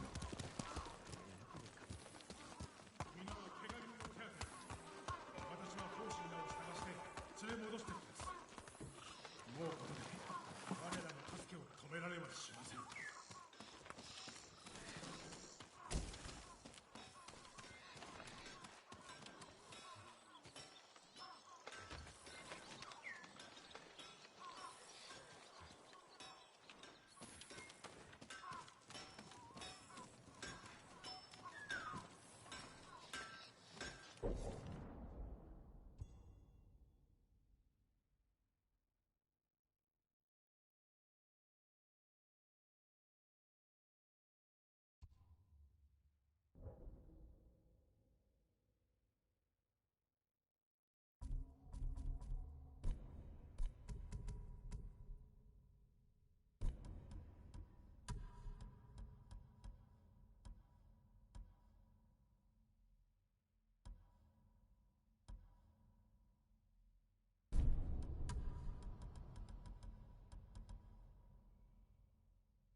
酒井様。ノリオ、他の僧はどこだ。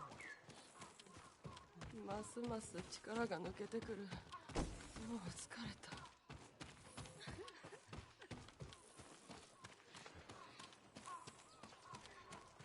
鎧を整えてもよろしいでしょうか。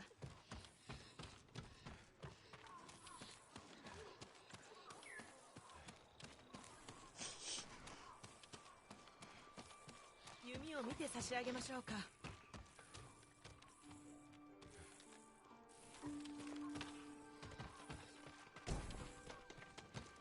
美しい弓をお持ちでいらっしゃいますね。あの時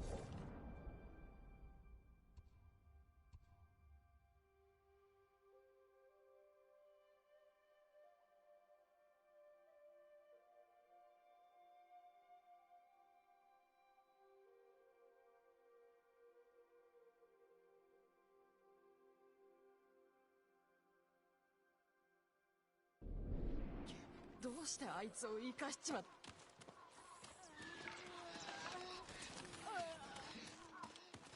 酒井様。ノリオ、他の僧はどこだ。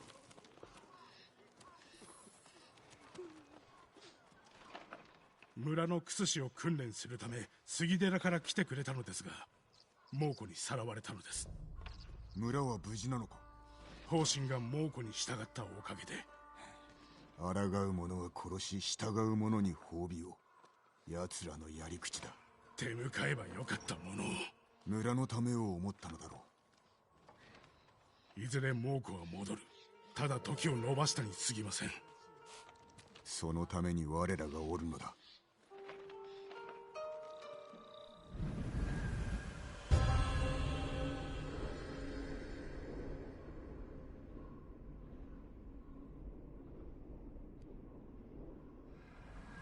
どこへ行ったかわかるか。茶畑の向こうへ行きました。足跡をたどるぞ。あの時対馬を離れておけばよかった。仲間は無事でしょうか。治療ができるのならば生かしておくはずだ。猛虎は道理が通じぬ獣ですよ。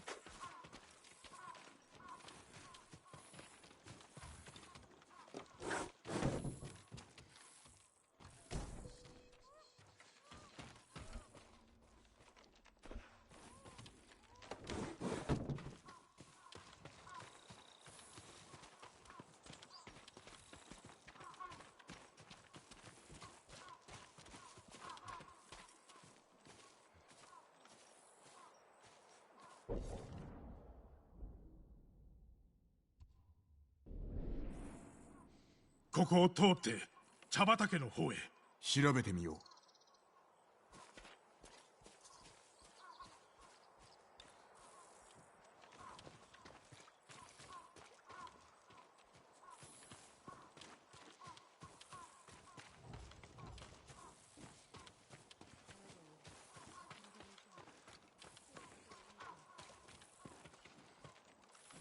足跡だ。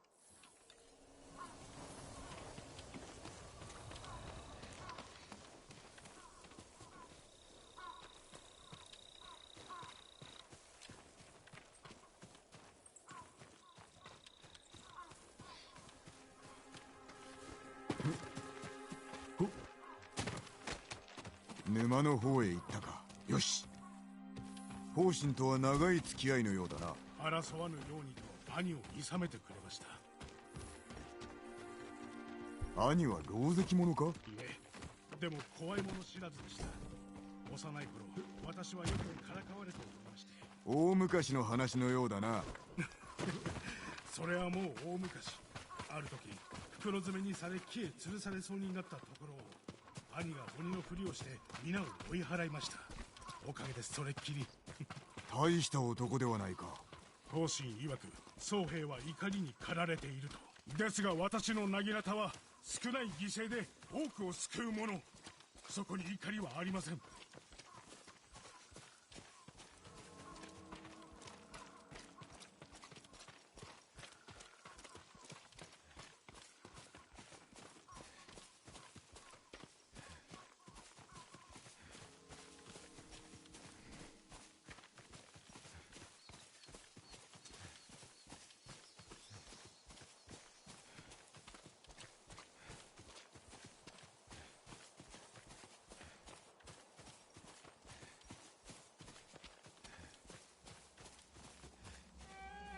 いました。お主は残れ。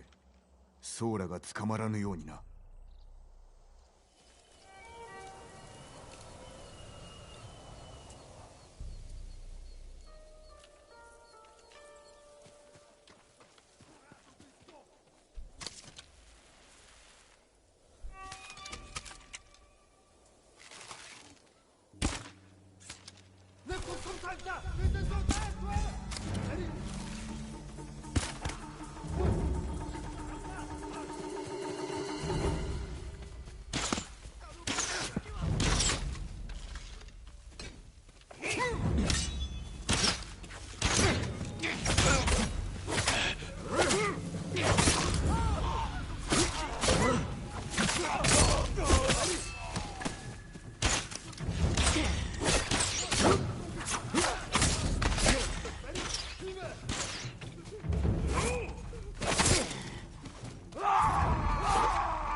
ここです。待たせてしまったな。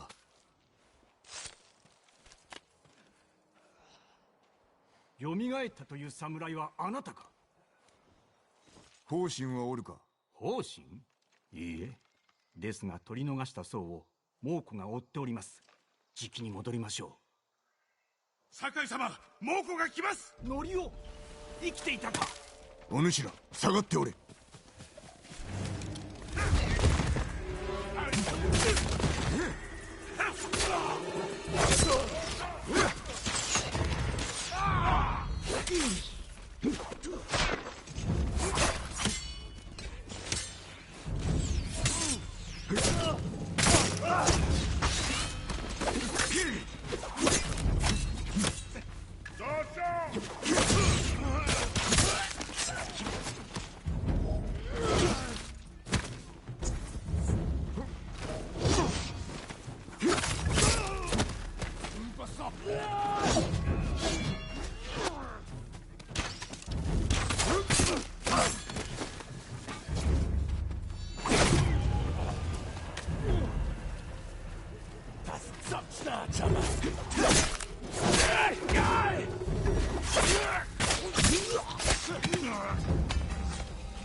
皆無事か？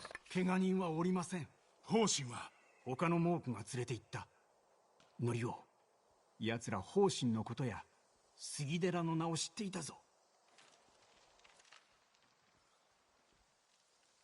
酒井様、なぜ方針だけは別に？腕利きのクス氏ゆえに使い出があるのだろう。口さかしいからかも。猛虎を怒らせたと？方針ならばありえます。そう答えをせくな。まず行き先を突き止めねば。では私が調べておきましょう。赤島の村で会おう。あまり気をもむな。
流人の野営、石川先生がおるはずだが。手に入りにくいものが揃って誰か見たやもしれぬな。ご遠慮なくご覧ください。信じられないよ。同じような死に方をした人なら知ってるけど、その人は崖際で飲んでたから。武士を知らぬか。弓取りだ。東へ向かわれました。狩りに加わるなら追いつけとことづてを。確かにお伝えしました。太刀を扱えりゃよ。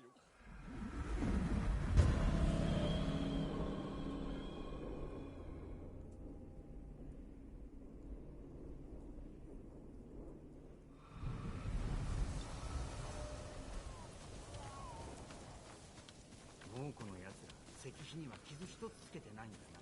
足立様の石碑を壊そうと思う不届き者がいるもんか。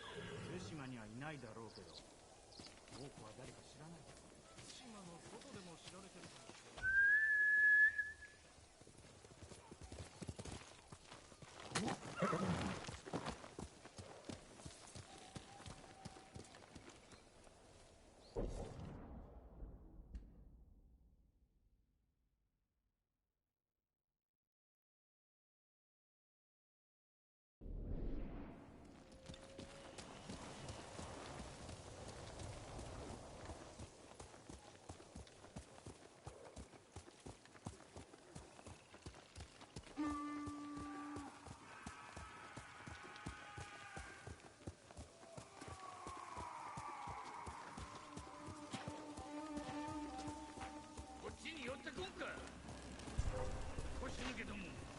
石川先生が危ない。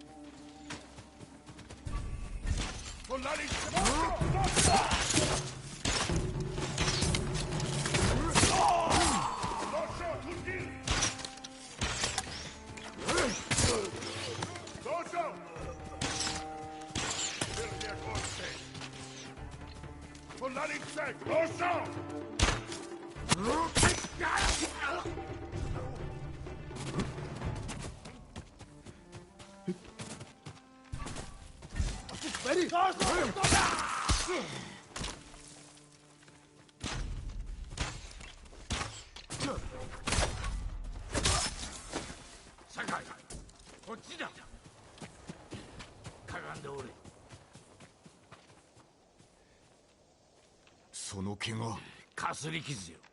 何故先走ったのですか？巴の足取りを掴んだ。逃がしてたまるか。巴の兵でしょうか？わしの名を知っておった。新手が来ます。傷の手当てを。敵は私が。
まずまずの出来だ。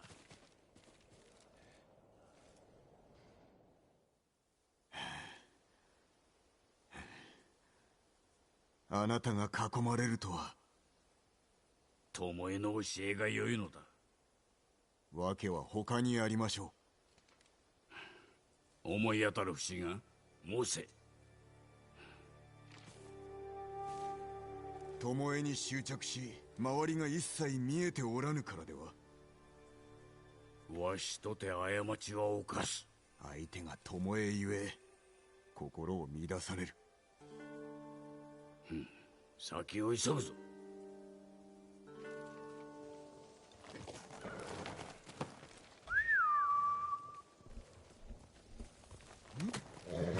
まだ諦めんぞ。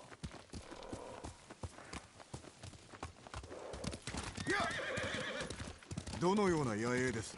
兵の多くは弓取り、赤島のあちこちで村を襲っておる。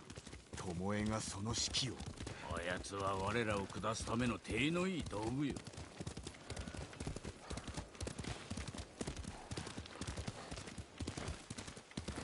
巴は猛虎につく前にあなたを襲った。隠さず司祭をお話しください。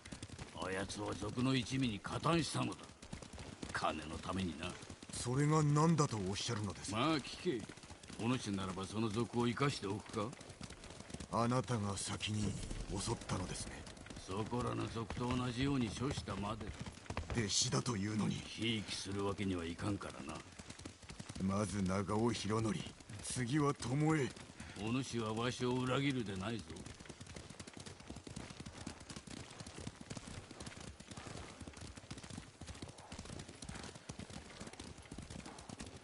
あれは何事だ？戯れに殺めおって。これは稽古だ。情けはないのか？無意な殺しは士気を下げるのみ。薬も過ぎれば毒だ。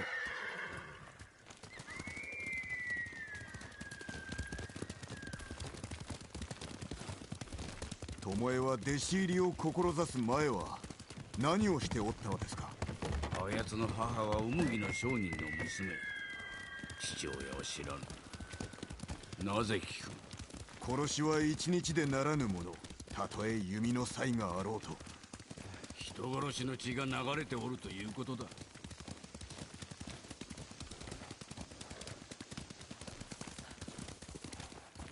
また巴の仕業だ。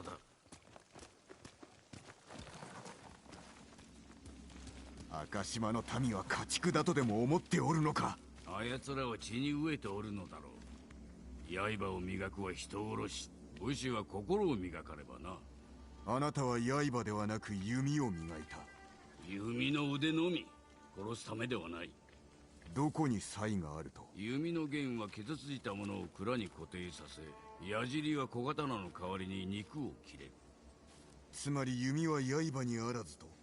そして武士は人殺しにあらず。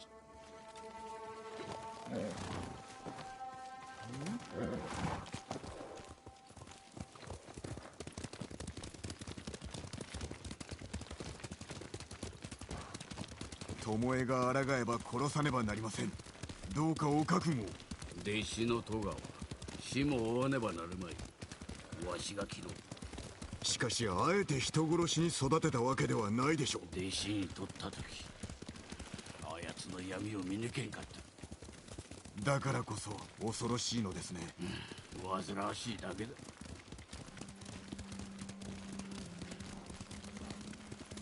もう着くぞ。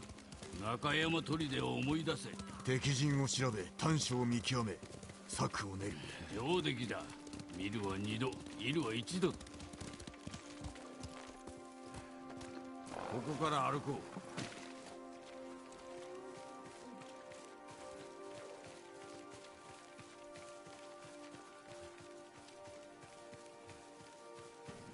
声がする。弓取りを着々と育てておるわ。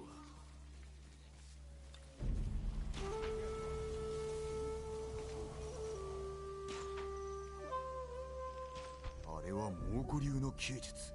折衷だ。日本式とのな。ムクロを的に。まったくしつけがなっておらん。あそこを奪えば居所が分かりましょう。先陣を切れ。わしが弓で援護する。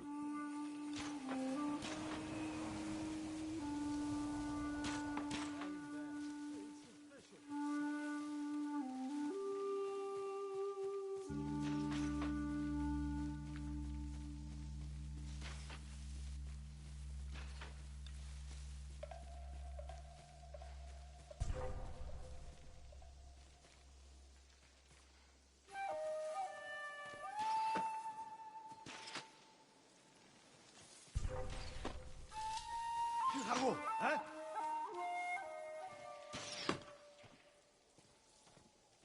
юу ч биш бололтой. Тийм баха.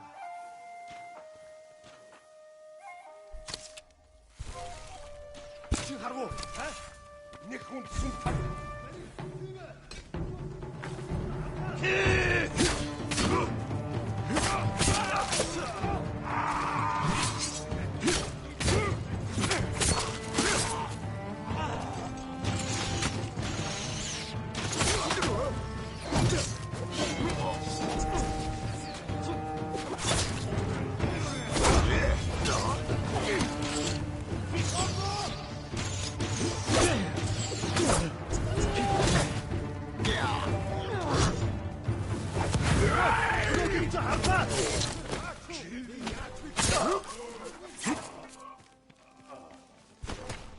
Ой, өнөөхийг чи харлаа.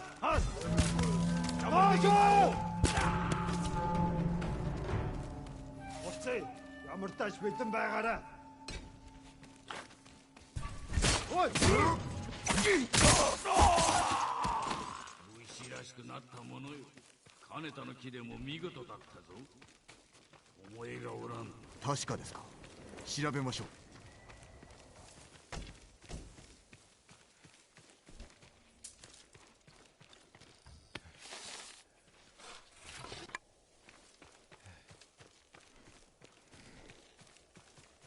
物資の目録、弓と的ばかりだ。豊玉の各所に送るようです。修練場を増やす腹積もりか。大綱と櫛に一つずつ、さらに増えるな。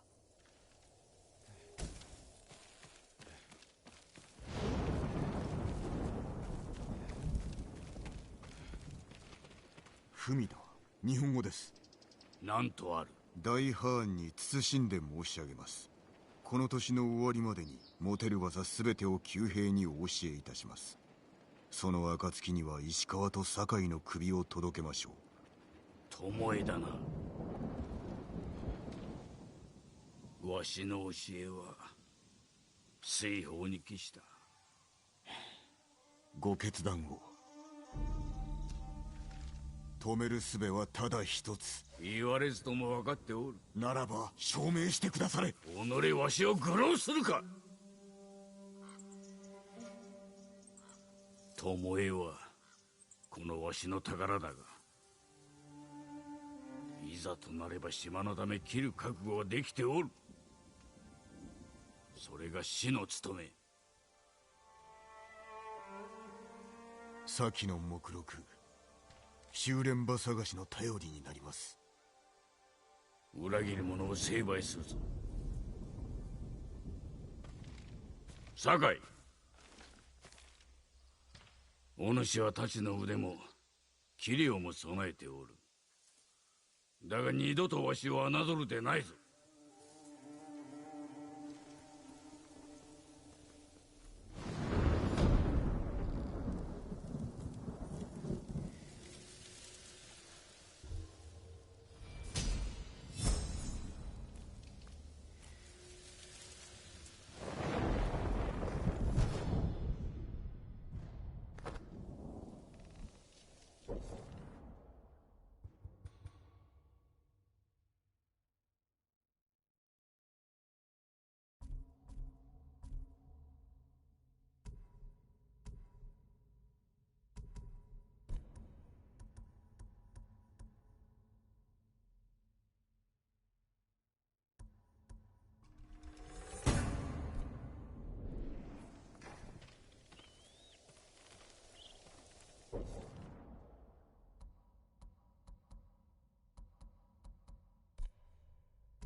なきゃよかった。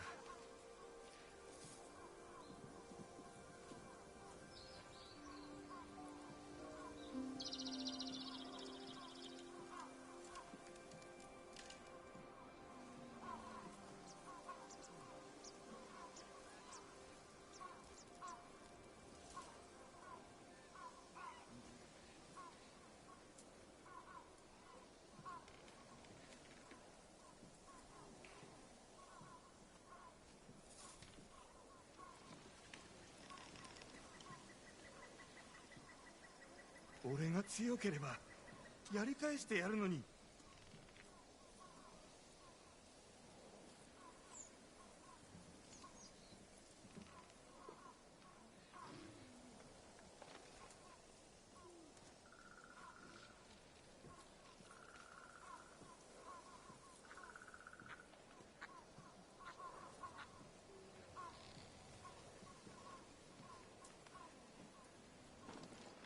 日吉の湯はどこよりも安全だって聞いたぞ。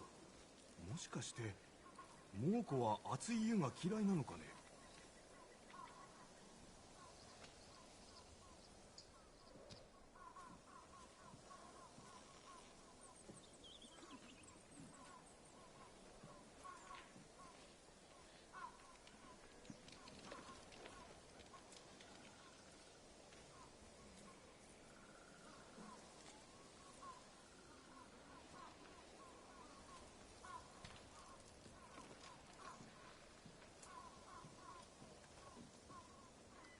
どこかへ連れてってくれ。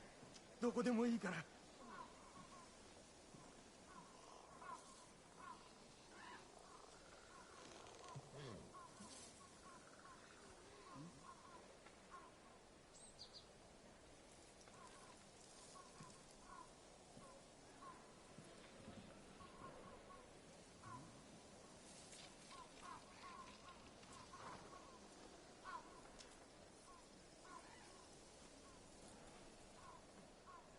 俺はずっと前から巴が気に食わなかった。先生に殺されりゃいいんだ。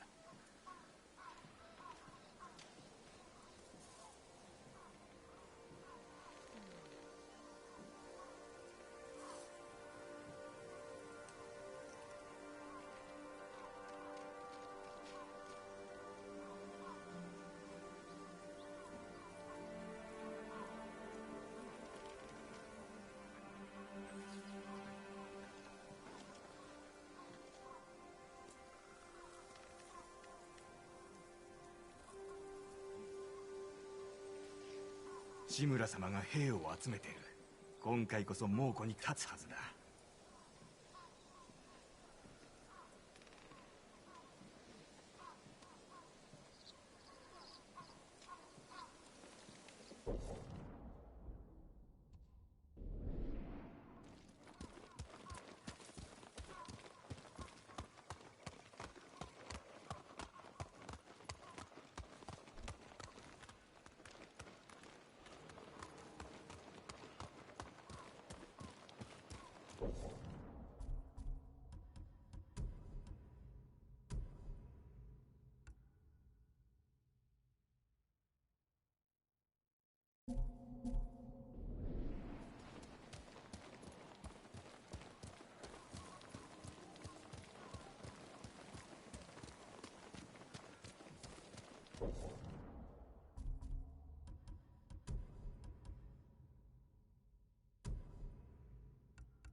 酒井様、さあこちらへ。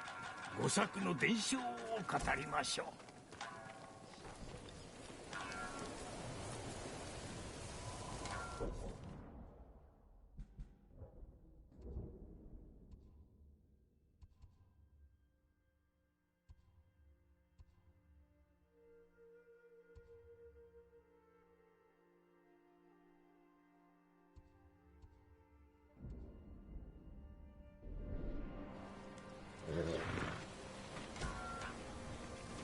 御作？聞かせてくれ。喜んで。二桃と瀬と磯路も前、赤島の族徒党を組みて対馬に害をなせり、その自分対馬の御作なる百姓、物の符の亡霊の呼びたるを聞いていずれば、屍の見事なる甲冑を作るを見入れ、麗しきに惹かれて鎧をかすめぬ。いややあって賊は御作の村に至れり、戦わずばある限りを奪い取られんと悟りて、御作は鎧を身につく。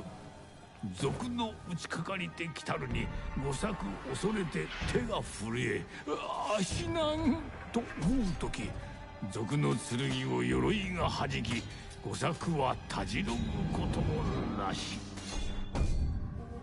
惑いたる賊は後ずさり、夜めきなどすれば御作は不可思議にも意図静かなる心地して、御作の言うを哀れみし、物の符の亡霊の付き仕事、刃を振れば手早なり。あらゆる賊を切り捨てる。その後は賊を見る者なし。後の年、御作死して裏の家々鎧をば秘蔵して錠をかけ、それぞれが鍵一つを持ちて守る。今再び対馬に害をなす者あり。百姓の曰く、御作の霊岡の神にて立ってあり、新たなる勇者のまた田畑を守らんとするを弔うと。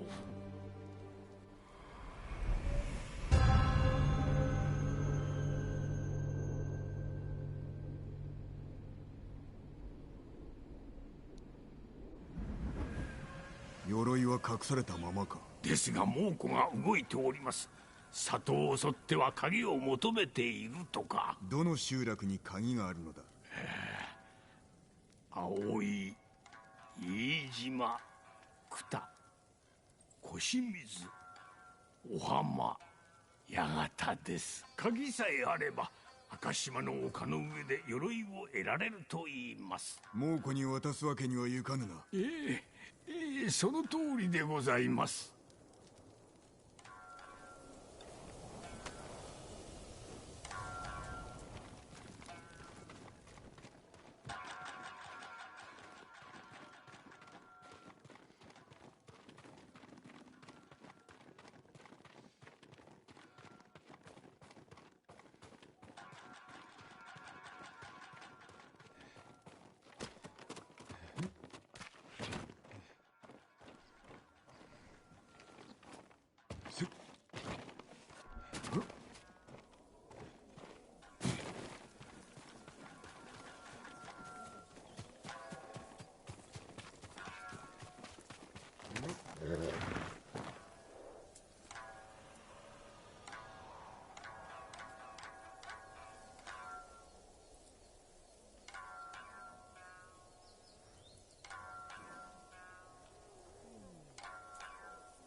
は死にたくない。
仲良くやっていこうな。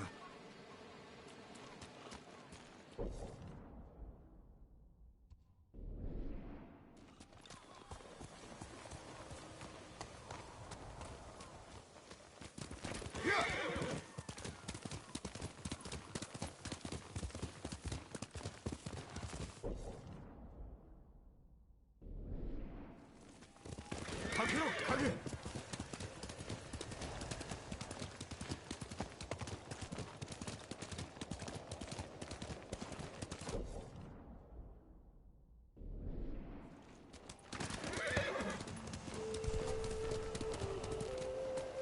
俺はここだ。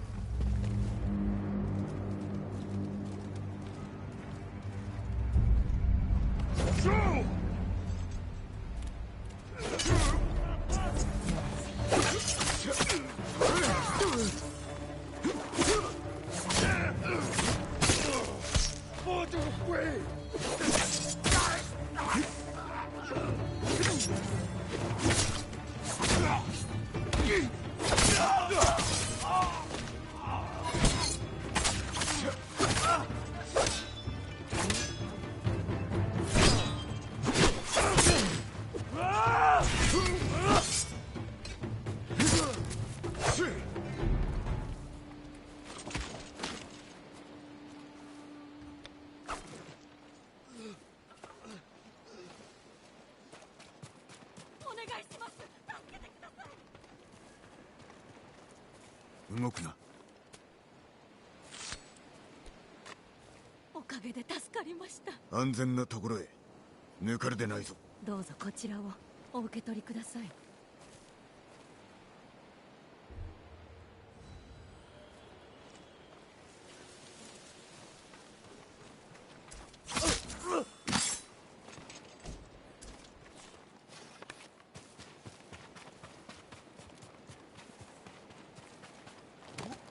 よし、いい子だ。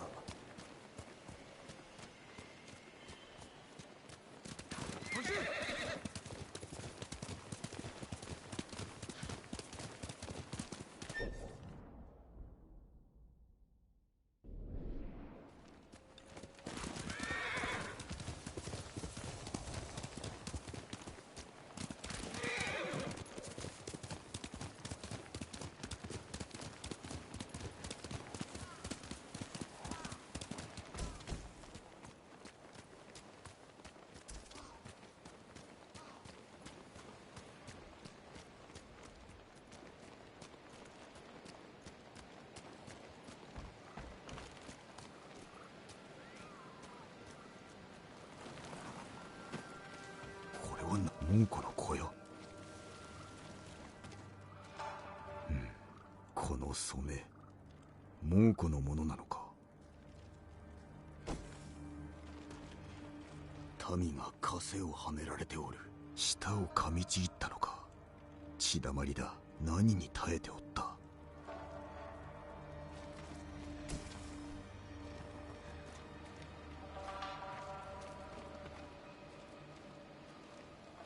これは勘どこ。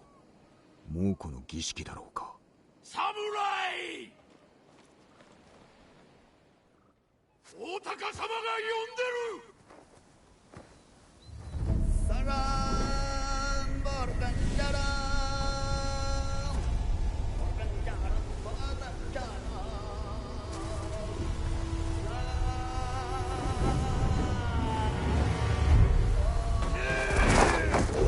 Otto sotto quel samurai.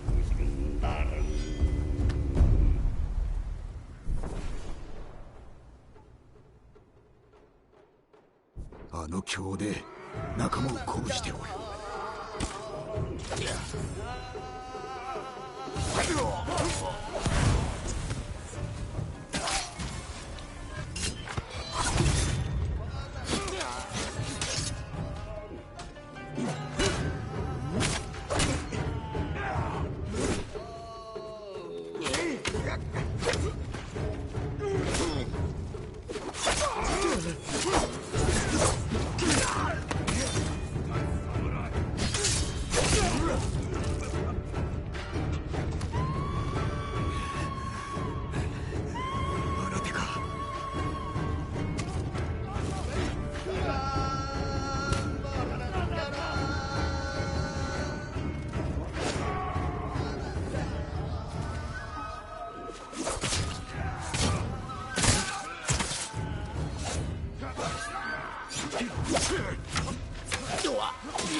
外道めが民を苦しめおって、正体を突き止めねばな。集落の者に何をした。大高様の呼び声を聞いた。大高、己の長か。あのお方は一族を率いて対馬に来る。息の全てをその手に収めた後で。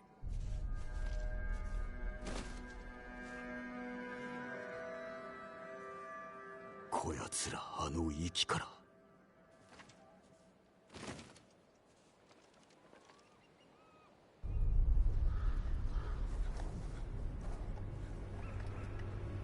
父上、ジン、手を貸さんか。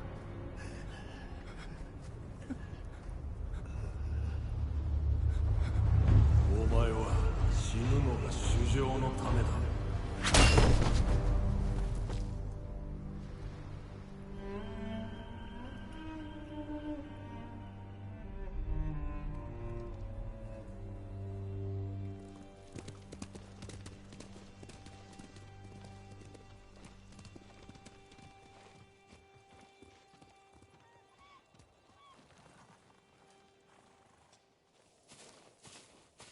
急いで駆けつけたけど、こりゃひどいね。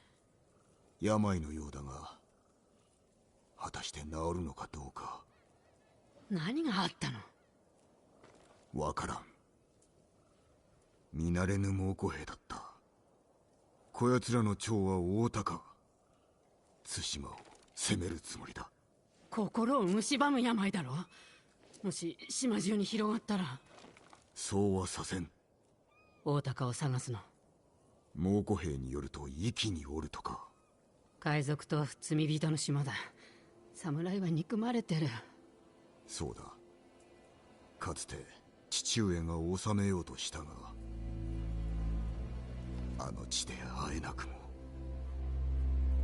その後残党は引き上げ、そして今何者かに乗っ取られた。俺が正さねば。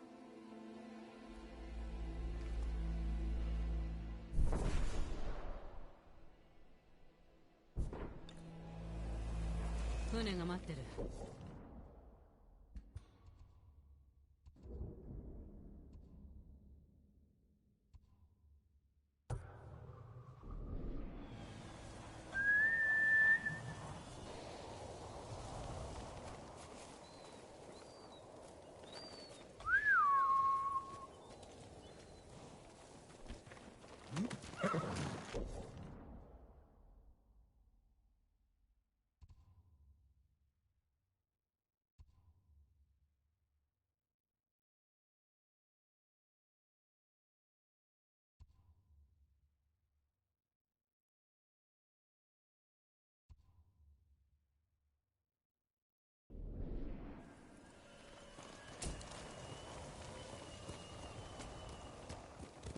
よし。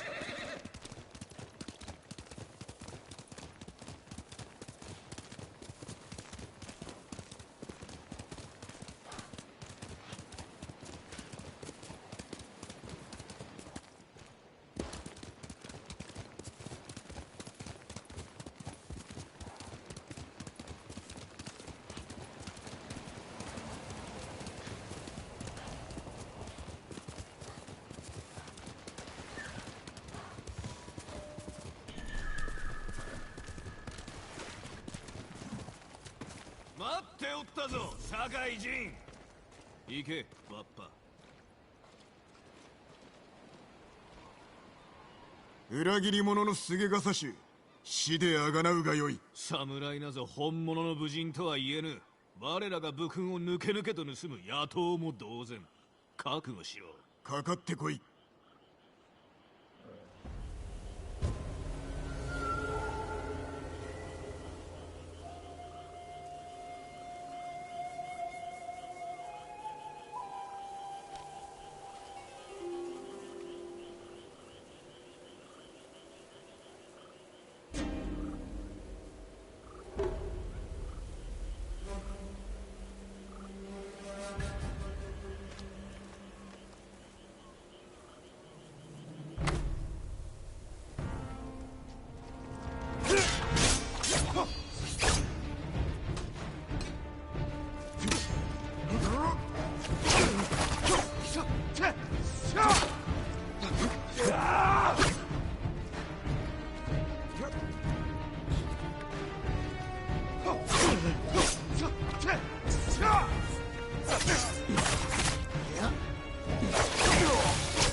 城育ちの軟弱者め。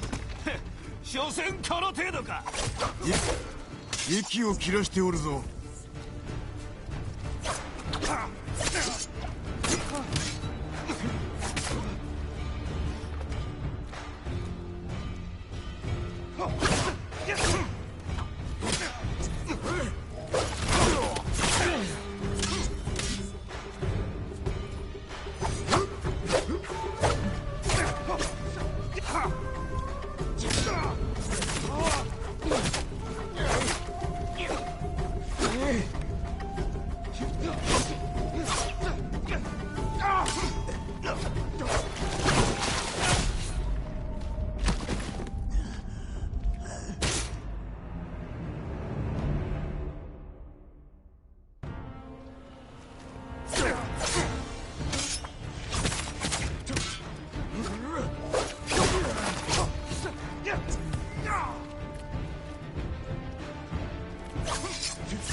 育ちの軟弱者め所詮この程度か。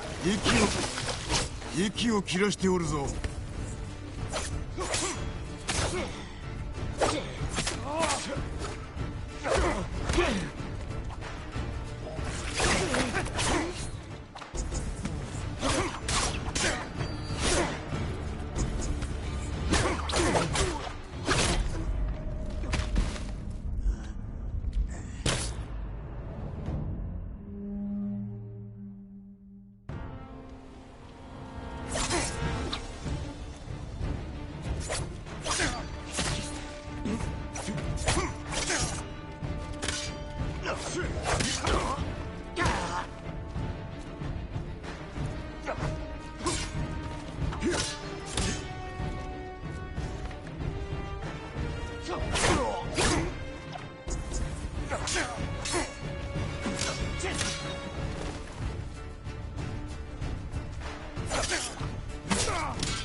育ちの軟弱者め所詮この程度か。息を切らしておるぞ。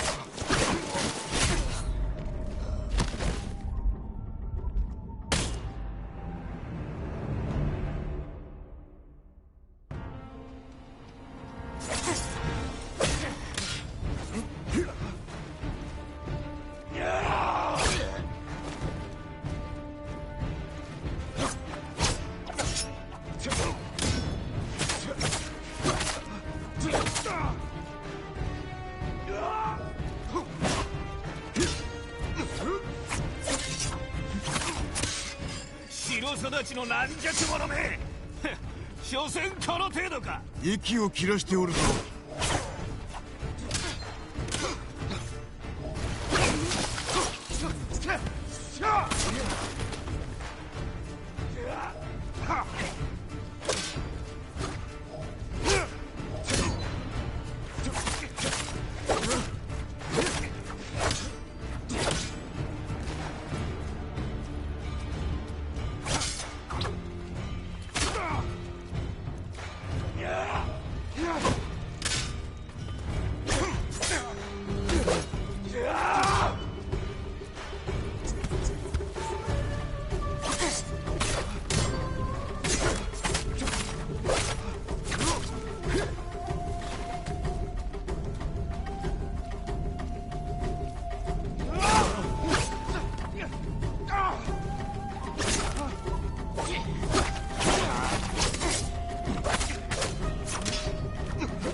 白育ちの軟弱者め所詮この程度か。息を切らしておるぞ。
さらば浪人。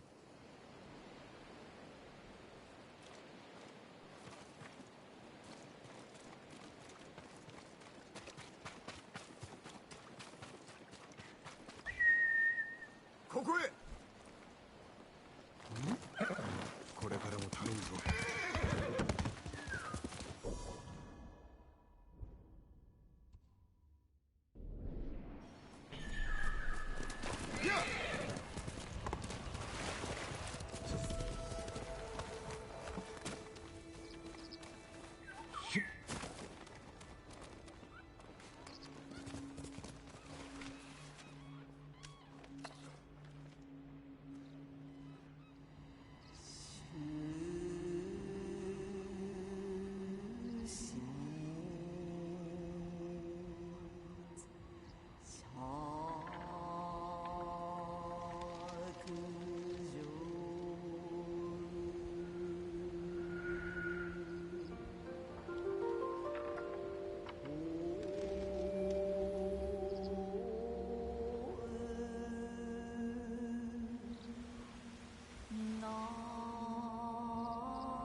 景色あり、水に隠れし命かな。昔の遺憾、今は虚しき。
Tindman!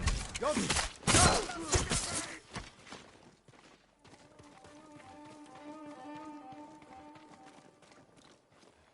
逃がしてやる。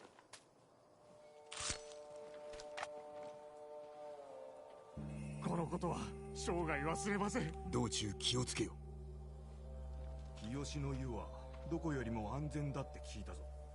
もしかして猛虎は熱い湯が嫌いなのかね。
助けてください。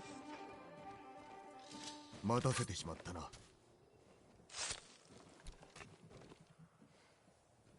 このご恩は忘れません。安全なところへ抜かるでないぞ。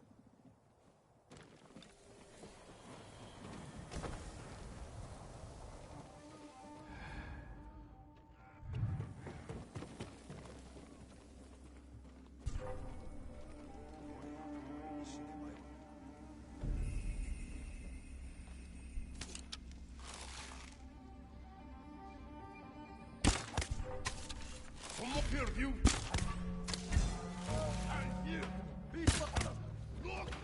Pay attention!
動くな。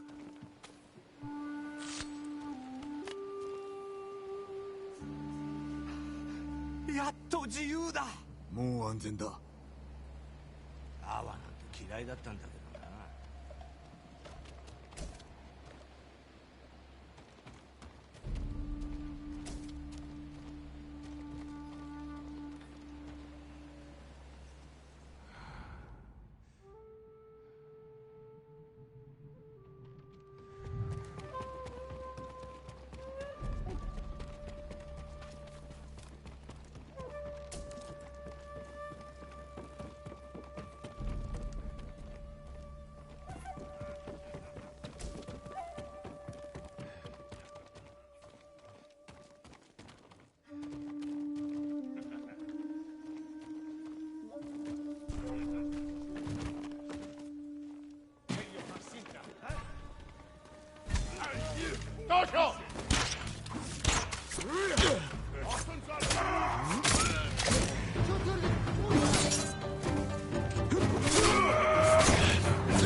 逃がしてやる。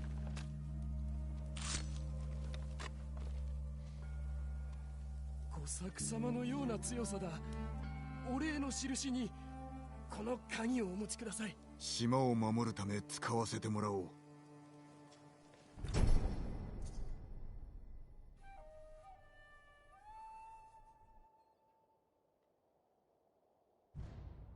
どうしてだ。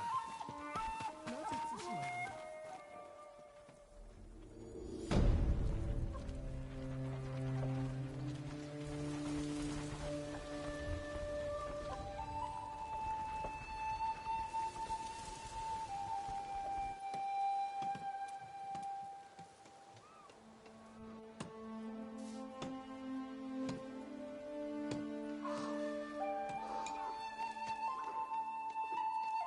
よし影。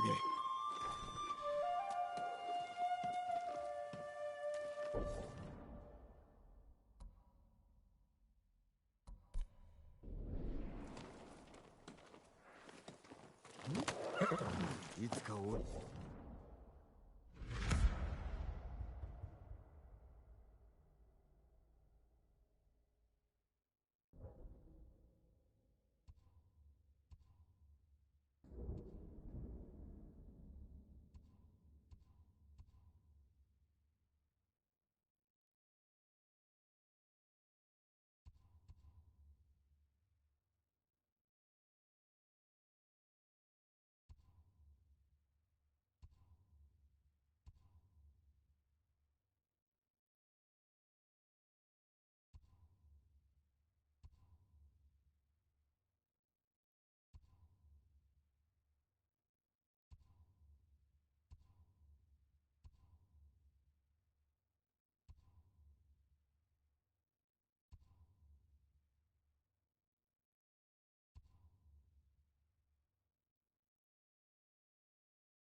穏やかな旅に出ようか。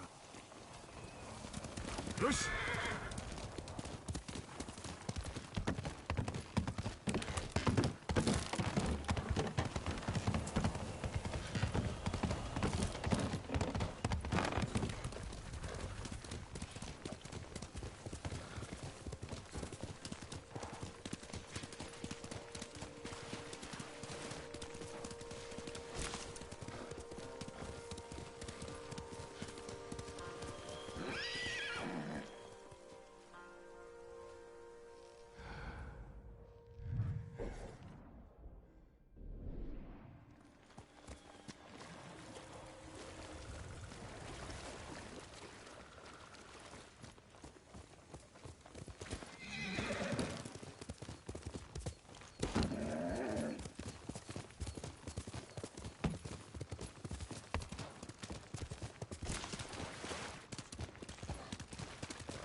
走れ影。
友垣や茜の野にて神聖し、文殊の加護で安くありけり。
前ほどの馬はいない。かけろ影。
네가 멋졌어. 약간 발심해.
Marcela!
止まれ浪人。何用で参った？浪人ではない。酒井仁と申す。侍？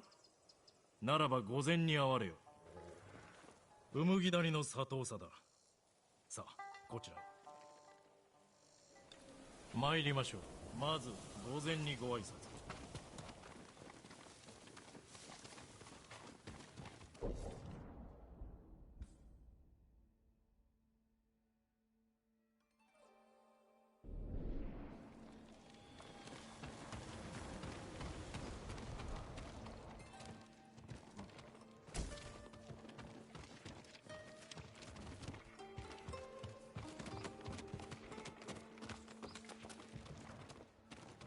このお方がうむぎ御前です。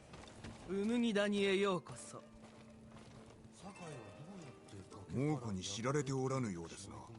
ありがたいことにね。ここでは争いなんて幾とせもご無沙汰。太刀を抜けばうちの者が黙っちゃいないよ。その掟を守りゃわけもなく切られることはないけどね。さてそれじゃあご用を伺おうじゃないか。仲立ちの五郎を探しておる。ふん、なるほどね。今頃下で酒をしこたま飲んでるはずだよ。仲良くしてやりな。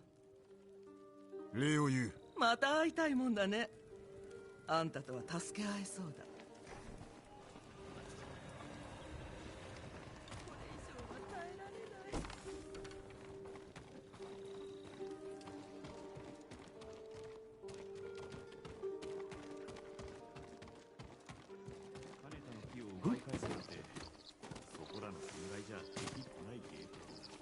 実際に思い返した。俺の友人が見て酒井様がお主が五郎か。だったらどうだったんだい。そういうあんた？酒井と申す。なに？侍はみんな死んだろう。生きているか確かめるか。だがその前に聞くんだ。志村殿から借りを返せとことづかった。志村様が何をしろって？本土まで下踏みを届けろ。そいつは高くつきますよ。まして猛虎が海を封じてるんだ。借りがあるのだろう。これで返せ。やるしかねえってことか。菰田浜の戦で志村様と一緒に借りも消えたと思ったんだ。だから飲んでたんだよ。祝い酒ということか？弔い酒だ。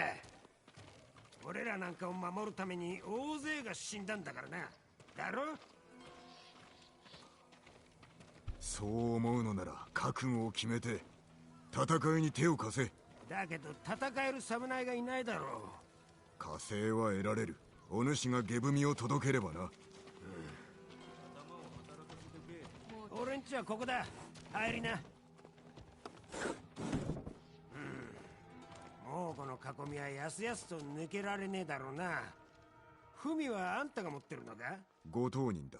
赤島の海岸にいらっしゃる。なんとかしてみるか。水戸岳砦の近くに船を隠してある。この地図に目印を書いた。そこで落ち合おう。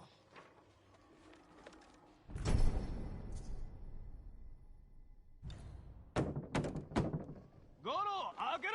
今日こそは金を返すまでこっから動かねえぞ。まずい。俺が出てやろう。お主は行け。浪人が何用だ？これはなぜ五郎の家なんかに？なんだと？いや、出直します。誰か娘を知っていたら教えてくれ。誰か娘を見てないか？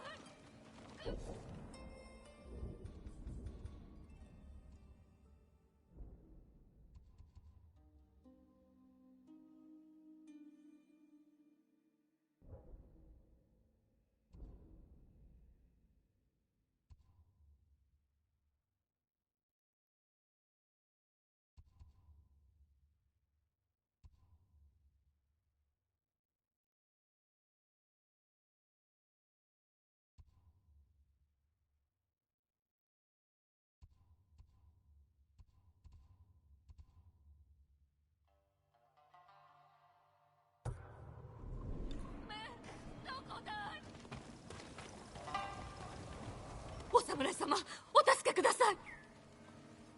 どうした？娘が何日も家に帰ってこないのです。逃げたのではないか？そんな子なものですか。探してください。母もそなたのように俺を守ろうと必死だったな。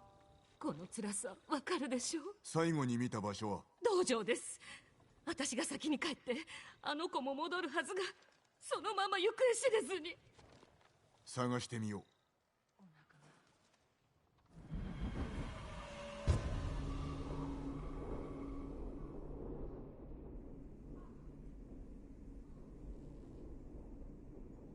クメを見た者がおるはずだ。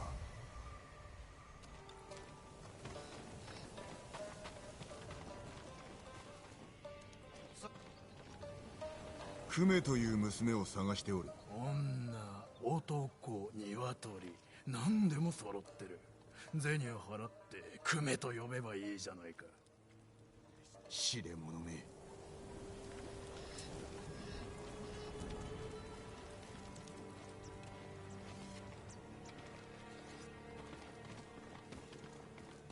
道場に犬が忍び込んだぞ。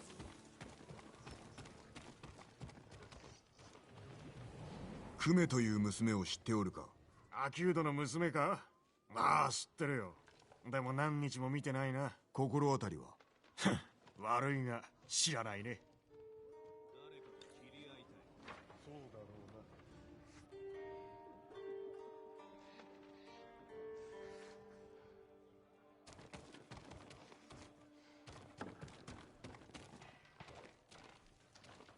クメという娘を探しておる。そんな女知らないし、知りたくもない。どっかに行け。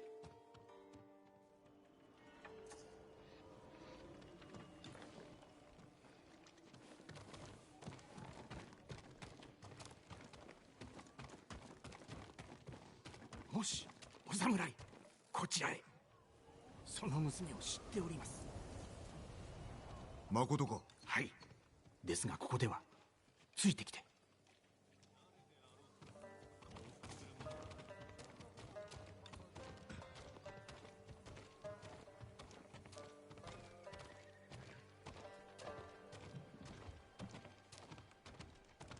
やはり何か裏がありましたか？そのようだ。幾日も戻っておらぬらしい。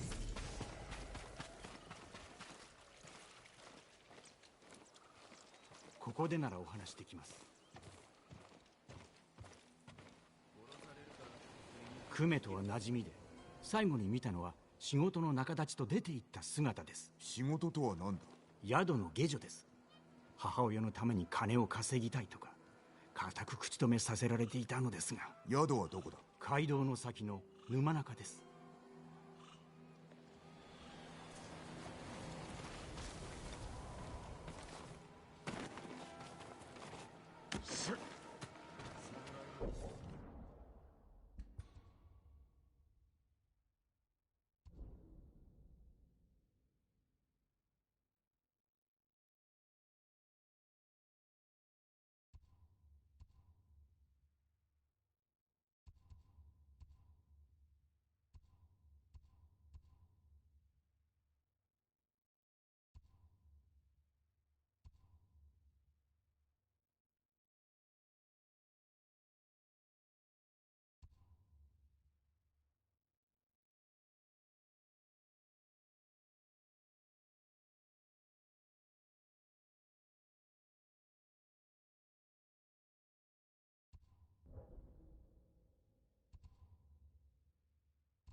ったことないが、昔死にかけたことがあってな。帰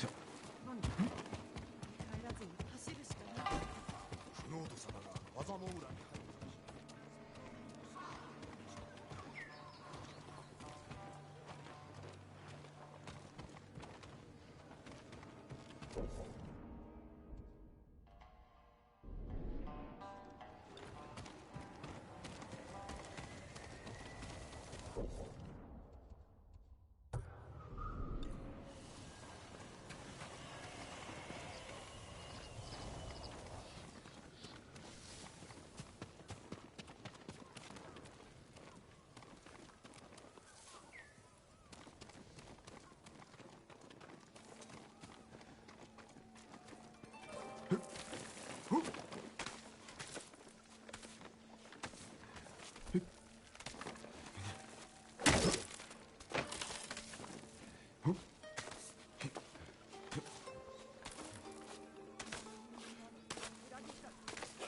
すげがさしゅうだ。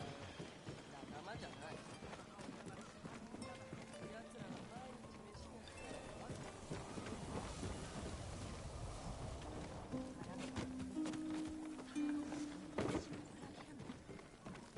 どうやって志村様の後ろに落ちたか聞いた。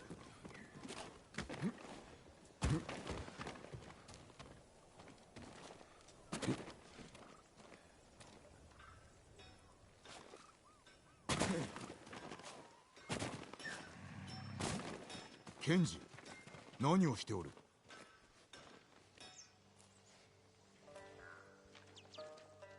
酒井様、祈りが通じました。どうせまた揉め事であろう。申し開いてみろ。実は賊に金を借りたんです。肉屋のゴンに。返せばよかろう。返します返します。でもおかしなところで落ち合うことになっちまって、足の喉をかっ切る気なんですよ。こたびは何をしでかしたのだ？酒と薬をちょこっとだけ高く売って、その金で伊豆原から人を逃がしただけなんですけどね。気づかれました。人助けはせめんがやり方を変えろ。足は本当にバカだ。俺に尻拭いをしろということか？もしゴンが襲いかかってきた時のために見張っててくれるだけでいいんです。下手に出てきてもらっちゃ足が恨まれちゃいますから。お前も考えたようだな。こたびは手を貸そう。ありがたや。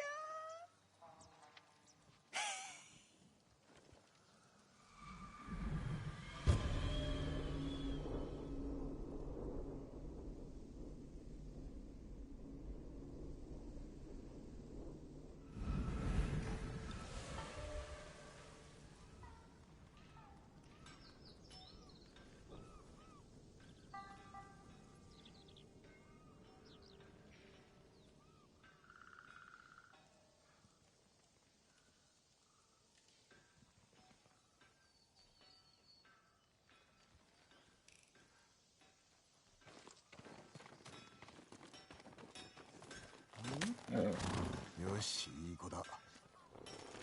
賊に返す金は持ってきたのか？もちろんですよ。ゴンはこの近くの橋で待っております。案内を。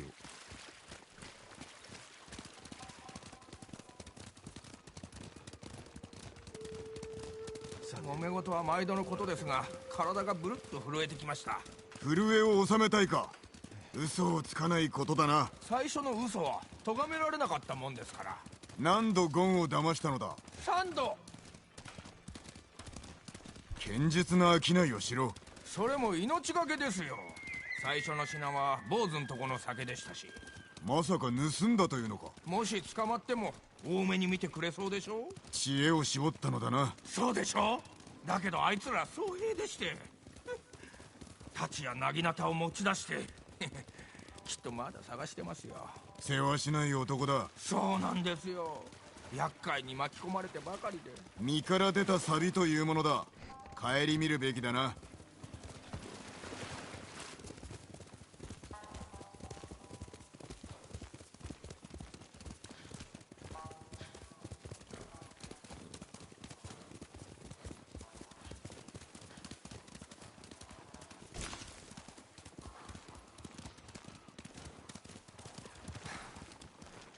あの橋で落ち合います。歩きましょ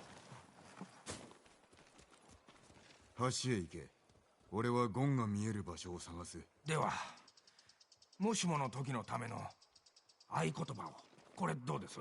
お元気で何より。好きにしろ。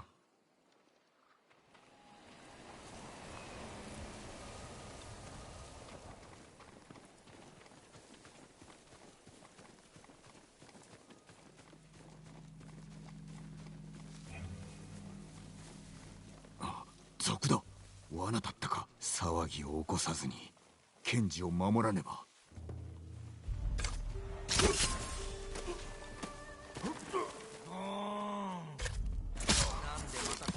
なところに。ここなら俺が丸腰だとよくわかるだろ。またご疑うもんですか。金はどうした？もちろんここに。賢治を殺すにしては数が多すぎるな。さっぱりだな。まあ気にすることはない。金の話をしたいわけではない。こっちにも仕入れましょう。麻布浦に行ったことはあるか？それはもう飽きないで。ええ。であざものでの漁師と知り合って話を聞いたんだ。クロードが猛虎を一掃し、ついでに鍛冶屋も消えたらしい。クロードの話なんてデタラメですよ。こいつを殺せ！クロードもだ！助けて！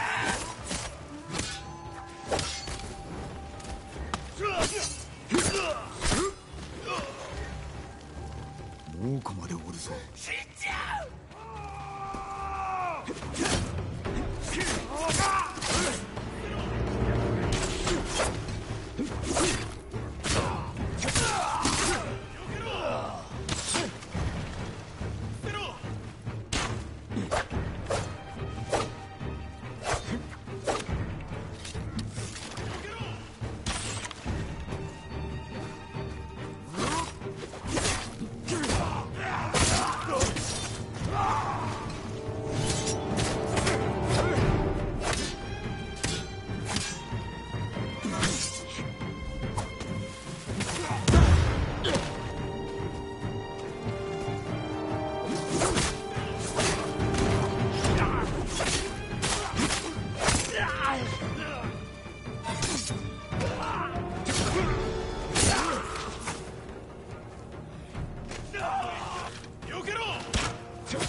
また借りができてしまいました。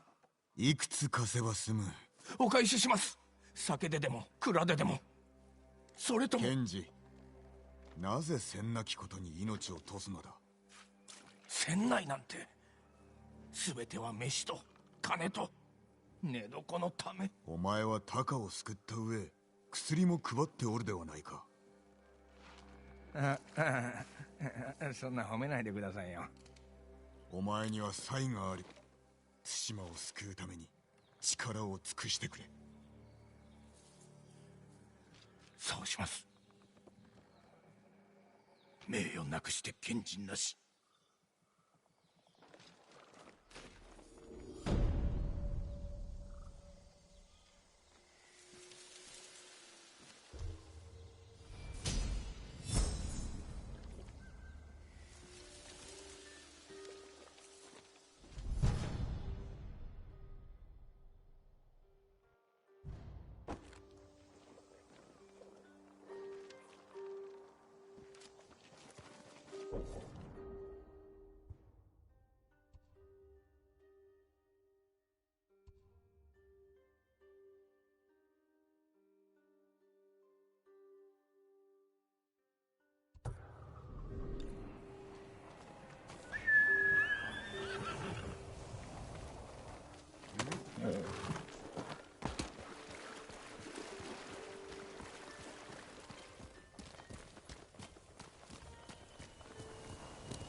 槍川におるはずでは。まだ戻れないんだ。誰がやった？猛虎の百虎長アルタン。大綱でひどい話を聞いたよ。人を人とも思っちゃない。食い物や薬を奪い民をなぶり殺して、手向かったり逃げようとした者がいれば血祭りにあげる、そういうことか。馴染みの友がこの先の宿を仕切ってるんだ。放ってはおけない。そやつを助け、アルタンに引導を渡すぞ。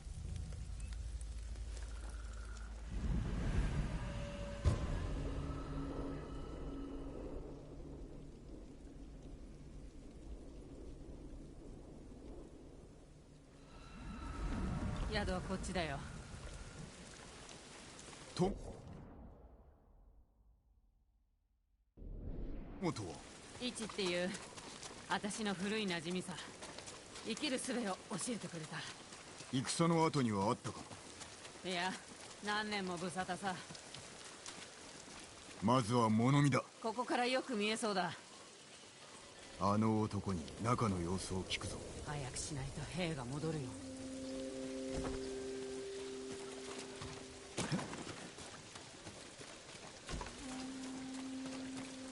侍？何の？助けに参った。来てはダメです。見つかってしまう。位置を探してる宿の世話人だ。知っておるか？誰か来てくれ！大変だ！来るぞ。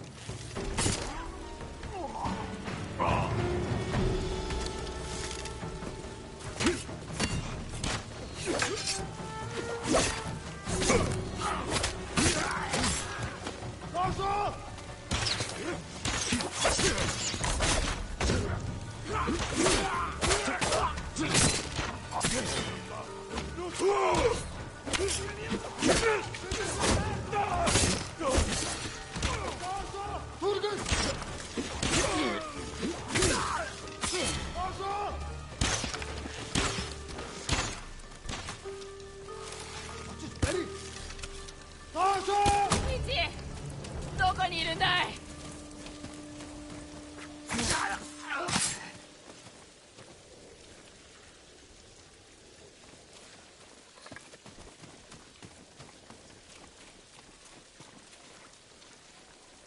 ユナ。イチ、生きてたんだ。何用なのさ？助けに来たんだよ。私を死なす気かい？せっかく猛虎どもを酔いつぶしたってのに、こんなことアルタンの耳に入ったらどうなると思ってる？まさか奴らに仕えてるの？死にたくないんだ。どうして戦わないのさ？私を置いて逃げな。あんた得意だろ。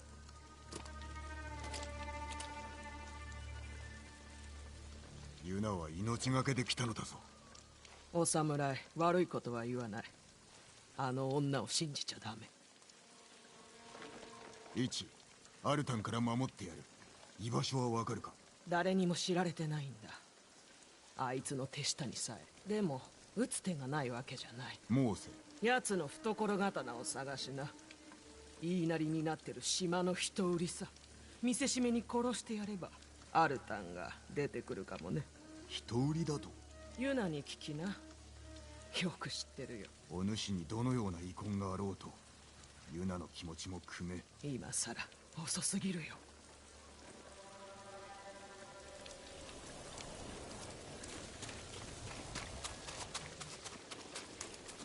何か分かった？一曰くアルタンを巣から出すには焚きつければいいそうだ。クロードなら苦もない。何をすれば？アルタンの復讐を狙う島の人売りだ。マムシの兄弟。知っておるのだろう？一から聞いたろ。あいつらの集落は川の近くにある。ならばそこで会おう。頼りにしておるぞ。そうしよう。また後で。